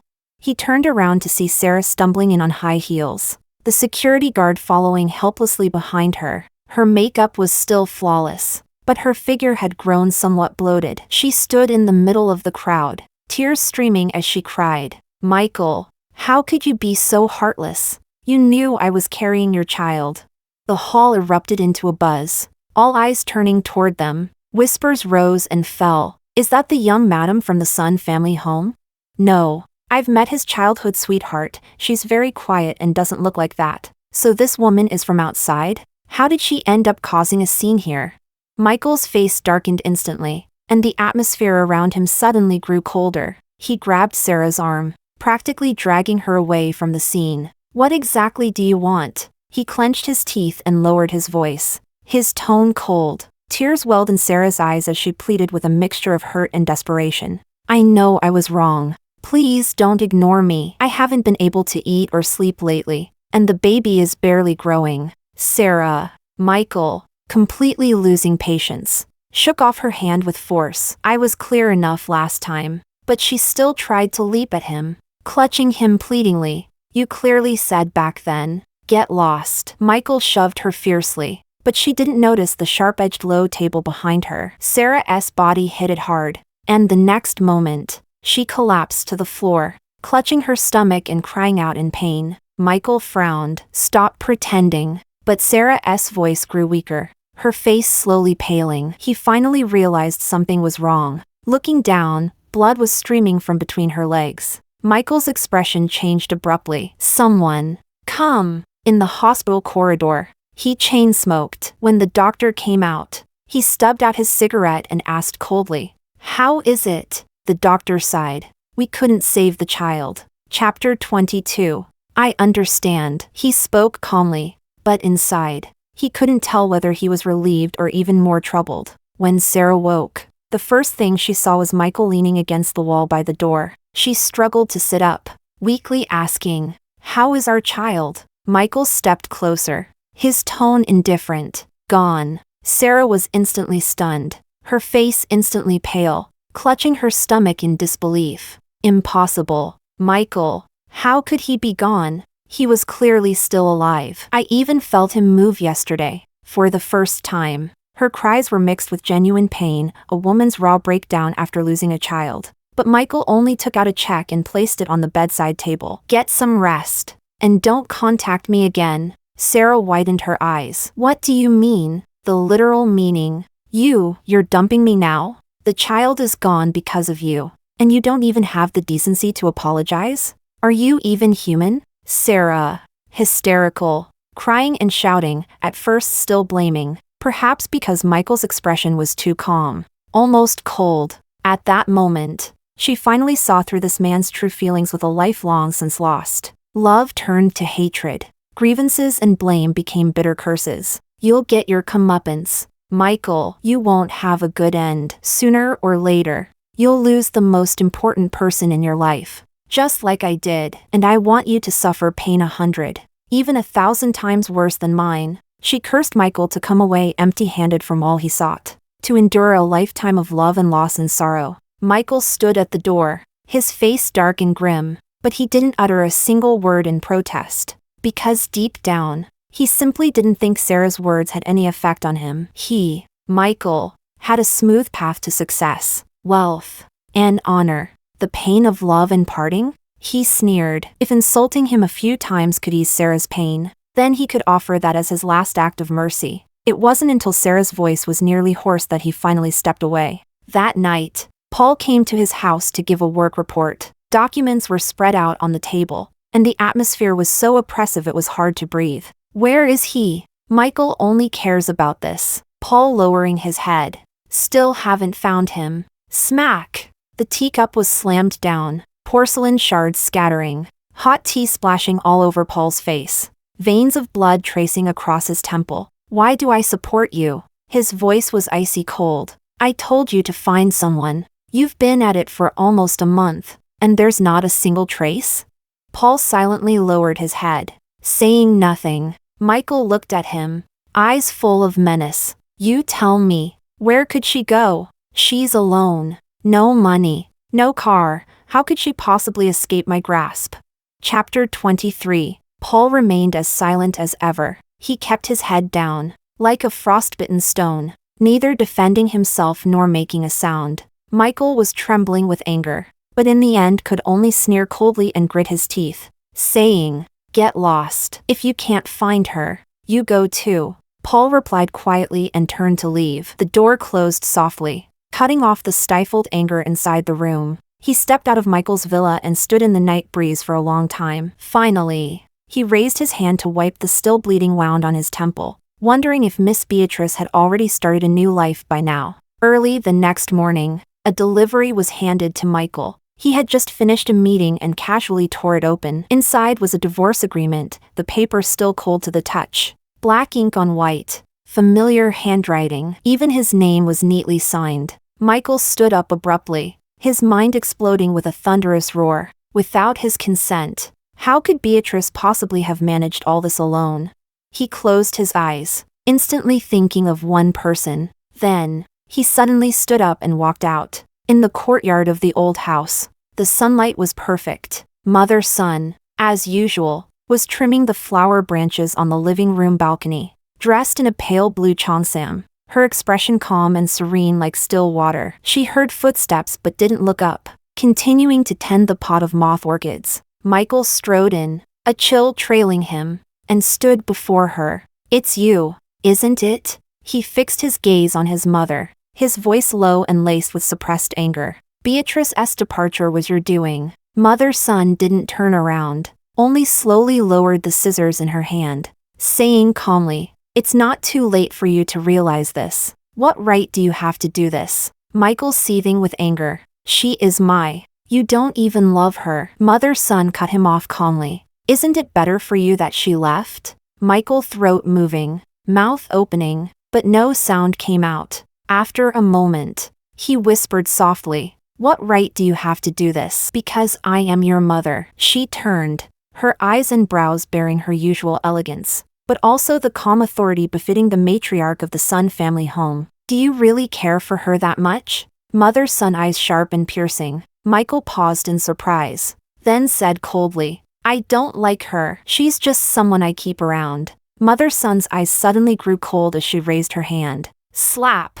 A sharp sound landed heavily on Michael's face. It was the first time she had struck the son she always cherished. Michael stared at her in disbelief, speechless for a long moment. Mother-son's voice trembled slightly, yet every word was clear. "This slap is for Beatrice and for myself. I've failed as a mother, raising someone like you, a bastard who doesn't even dare admit whether he loves or hates. You say she's ordinary, dull, and utterly worthless, but what about you?" She challenged him. "You don't dare admit you love her. Yet you cling to her tightly, refusing to let go. Are you tormenting her? Or yourself? Michael's fingers hanging by his side trembled slightly. Mother-son looked at him, her eyes no longer gentle. You say she's your possession, but from where I stand, it's you who can't live without her. He spun around abruptly, unwilling to listen any longer. After all I've told you, you're still going to look for her? Mother-son's voice came from behind. Michael said nothing. Take your arrogance and conceit and get out of here. Michael didn't look back and walked straight out of the old house. This time, Michael didn't go looking for Paul. He sought out another group. And within a day, news came through. Los Angeles. She is in Los Angeles. Michael threw the report onto the desk. His eyes filled with an intense, inescapable hatred. He clenched his teeth, his expression completely dark. He finally understood who had been deceiving him. But he didn't care. All he wanted now was to see her, right away. Michael immediately booked the earliest flight to Los Angeles, carrying nothing but the clothes on his back. Just before boarding, he opened his cell phone, lingering on a chat window long untouched, wanting to say something but unable to type a single word. In the end, he only sent a message to Paul. I will bring her back. Chapter 24. Los Angeles. Bathed in clear, bright sunlight, Michael stood in the crowd and spotted her instantly. Beatrice wore a light camel trench coat, her long hair casually tied up. Standing beside an unfamiliar man, they stood shoulder to shoulder, their movements intimate, as if they were gazing at something interesting in the shop window. The man would occasionally whisper something softly, and she would respond with a gentle smile. That smile was the most familiar image in his memory. It was also the most piercing scene in the present. Michael's knuckles suddenly tightened, his gaze darkening. At that moment, he even felt an urge to lunge forward and grab her by the neck, to make it clear to her who she belonged to, whose hands held her fate. Whether he loved her or not, she could belong to no one else. Between them, the only one who could leave was him. What right did she have to fall for someone else?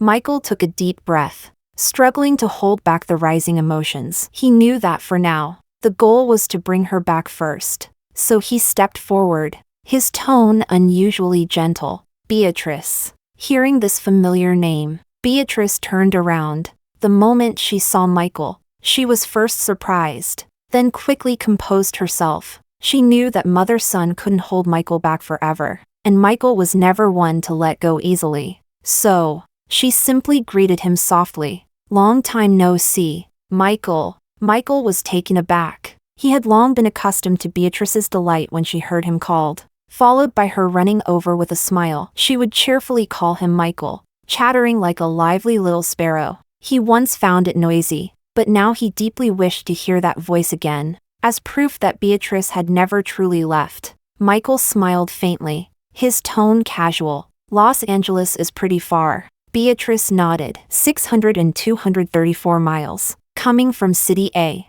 12 hours. There are many fun places around here. He paused, as if casually suggesting, you probably haven't seen them.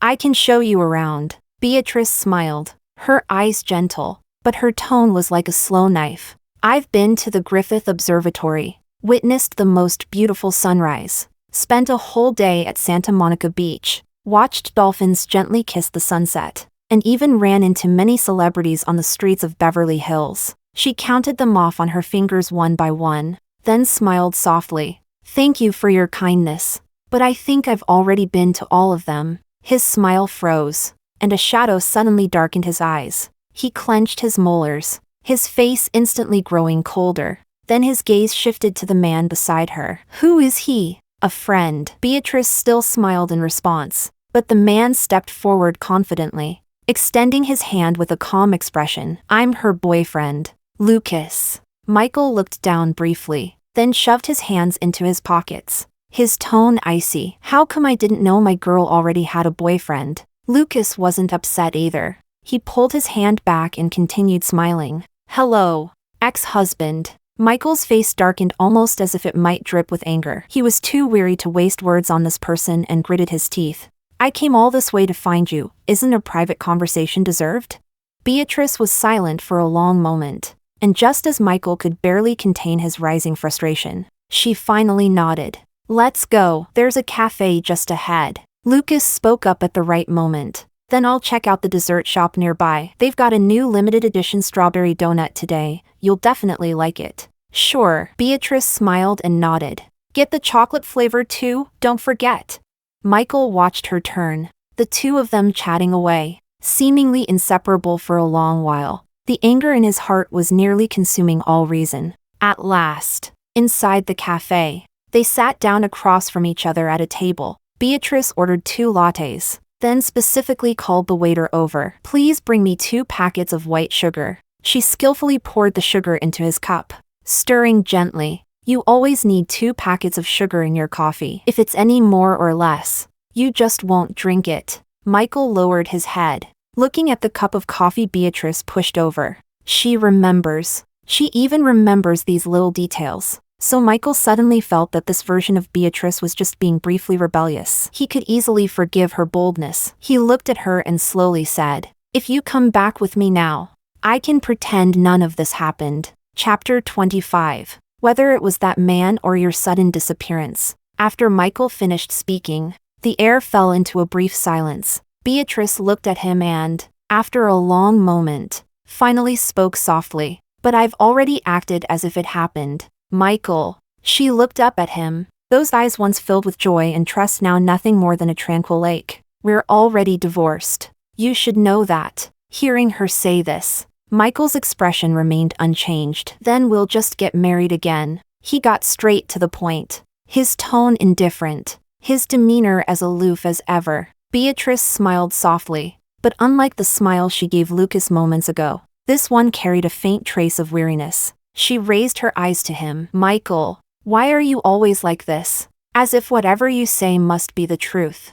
And if you're willing to forgive, I'm supposed to be endlessly grateful. Michael raised an eyebrow, his tone slightly cold. I thought you would understand what I meant. I understand. Beatrice nodded, her gaze steady. You want to pretend nothing happened. Want me to go back with you, like before, when you thrived out there, got bored, then came back to see me, offering me a little of your pity and charity. She paused softly, her eyes unwavering. But you never once thought that I have the right to refuse you. Michael's fingertips twitched ever so slightly, as if he wanted to say something, but swallowed it down hard. He was silent for a moment. Then his tone turned cold. You left me because of that man just now?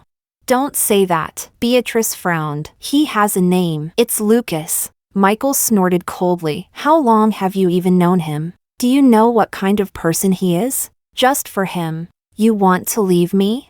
That familiar contempt in his tone surfaced again, that attitude of mocking every choice that didn't suit him. She had put up with it for years, but now she only felt drained. He looked down on her decision, ridiculed her stubbornness, and even mocked the courage she'd gathered. But she said nothing, only whispered, "It's nothing to do with anyone else. I just suddenly want to see what life is like without you. Days without indifference or scorn." Michael snorted, as if hearing the biggest joke ever. So all these years by my side, it's been nothing but pain, all silently endured. Should I thank you, then, for putting up with me all this time?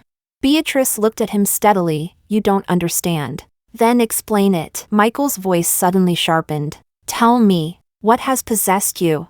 She just let out a soft laugh. If there were such a reason, and you were willing to let me go, I could invent plenty. Michael's Adam's apple moved, his expression growing colder by the moment. Don't regret this. I won't. Her tone was calm, even tinged with a softness.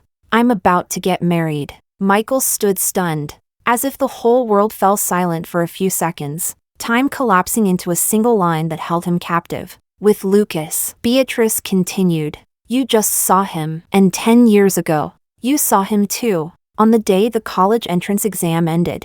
He confessed to me, and you walked in on us. You were so furious, that was the first time I saw you smoke. You said everything I have is because of the Sun family home, and I shouldn't entangle myself with anyone else. Michael felt his thoughts scatter instantly, like a meadow scorched by the sun, restless, cracked, beyond repair. He swallowed slightly and asked in a low voice, It's good that you know, but then why? I believed everything I said to you back then without question. Beatrice's voice seemed to drift away. But looking back now, I think you were wrong. I entered the Sun family home at your mother's behest. Yes, I used money from the Sun family home. But all these years, I've stayed by your side, cared for you, managed every little thing around you. I'm no different from the nanny, am I? So, you want to settle the emotional accounts between us after all these years?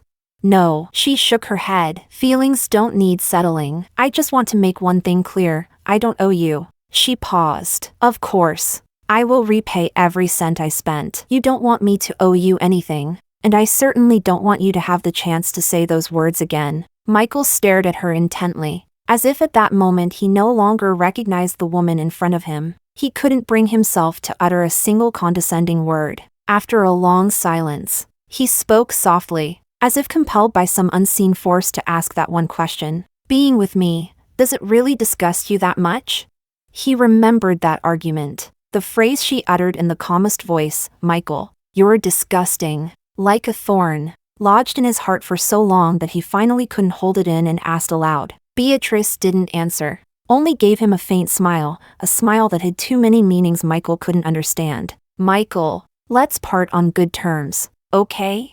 The wind just brushed past the tips of her hair, her eyes clear, without a trace of longing. Michael stood still, unable to tell whether he was only losing Beatrice now, or if at some moment in the past, he had taken the first step forward, and the one left behind had never caught up. And in the years that followed, it was all just a fleeting dream. Chapter 26. Michael gave her up far more easily than Beatrice had ever imagined. That day, in the coffee shop, their last unfinished words were hers. Michael, let's part on good terms, shall we?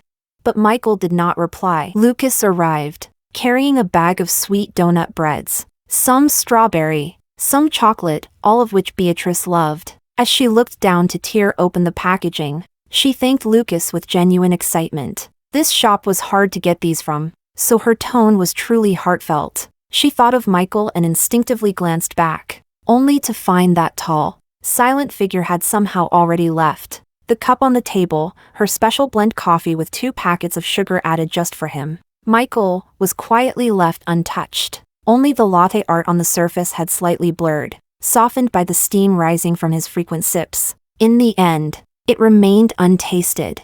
A quiet regret lingered in Beatrice. She took a big bite of the donut. Even now, she still wasn't quite used to the overly sweet taste of desserts abroad. Too cloying. Lucas looked at her and asked, "Leaving already?" She nodded. "So soon?" She chewed a bite, swallowed, and said, "I lied to him. I told him I was marrying you." Lucas was taken aback. "Really?" "No." She looked at him calmly. "I don't want to be with anyone right now. I want to focus on myself, live my own life first." "Then why did you lie to him?" "Because I knew he wouldn't stay attached to a married woman for long." Lucas nodded quietly, saying no more. In fact, at that time, they weren't even together yet, let alone married. Beatrice of course knew his feelings and didn't reject them. But at this moment, she longed more for a lasting and stable career. Love? Let it take its course. Fortunately, Lucas was a sensible man. He never pressured her to make any decision. He simply kept her company silently as always,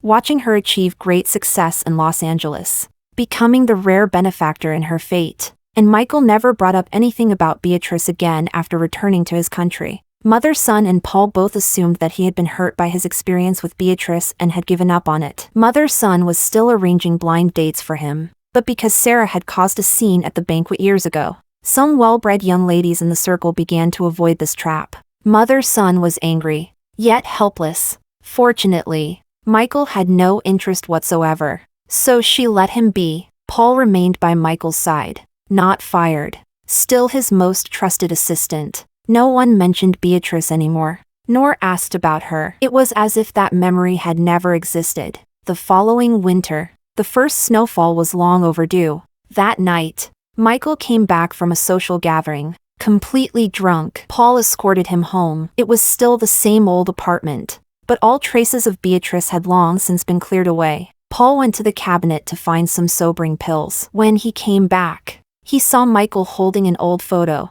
though he didn't know where it had come from. He leaned closer to look. The photo showed Michael and Beatrice. The girl wore a red dress, and though they weren't standing very close, behind them fireworks sparkled brilliantly. It must have been a New Year's Eve of some year, Paul thought. No one answered. Paul tried to snatch the photo to make Michael take his medicine, but he held on to the photo tightly, refusing to let go. Paul hadn't expected a drunk person to be so strong. I want to marry her. What? He was taken aback. Michael repeated himself, pointing at the girl in the photo. I want to marry her. That marriage, now a thing of the past. Those turbulent loves and hates were brought up again, in such an absurd way. Paul hesitated for a moment, then said softly, she's already married. Michael was stunned. He frowned and muttered, but how could it be? It shouldn't be. He looked at the photo, feeling a tightness in his chest.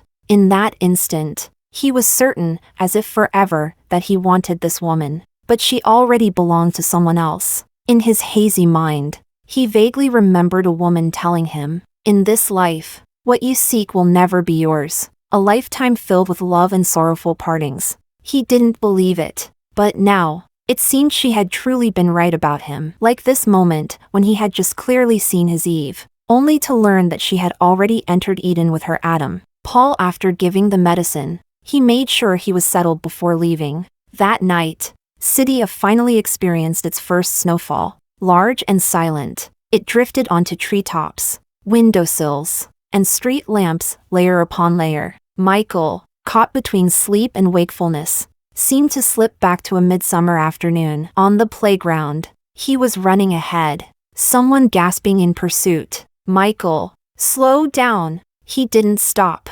Instead, he ran even faster. As he crossed the finish line, the seasons shifted abruptly. The blazing world instantly transformed into a city cloaked in snow. He stood outside the Civil Affairs Bureau. Someone reached out and smiled at him, just as he was about to take the hand. Before he could make out the face clearly, everything slipped away like the wind. That sleep was remarkably deep. It was as if he had dreamed a whole lifetime.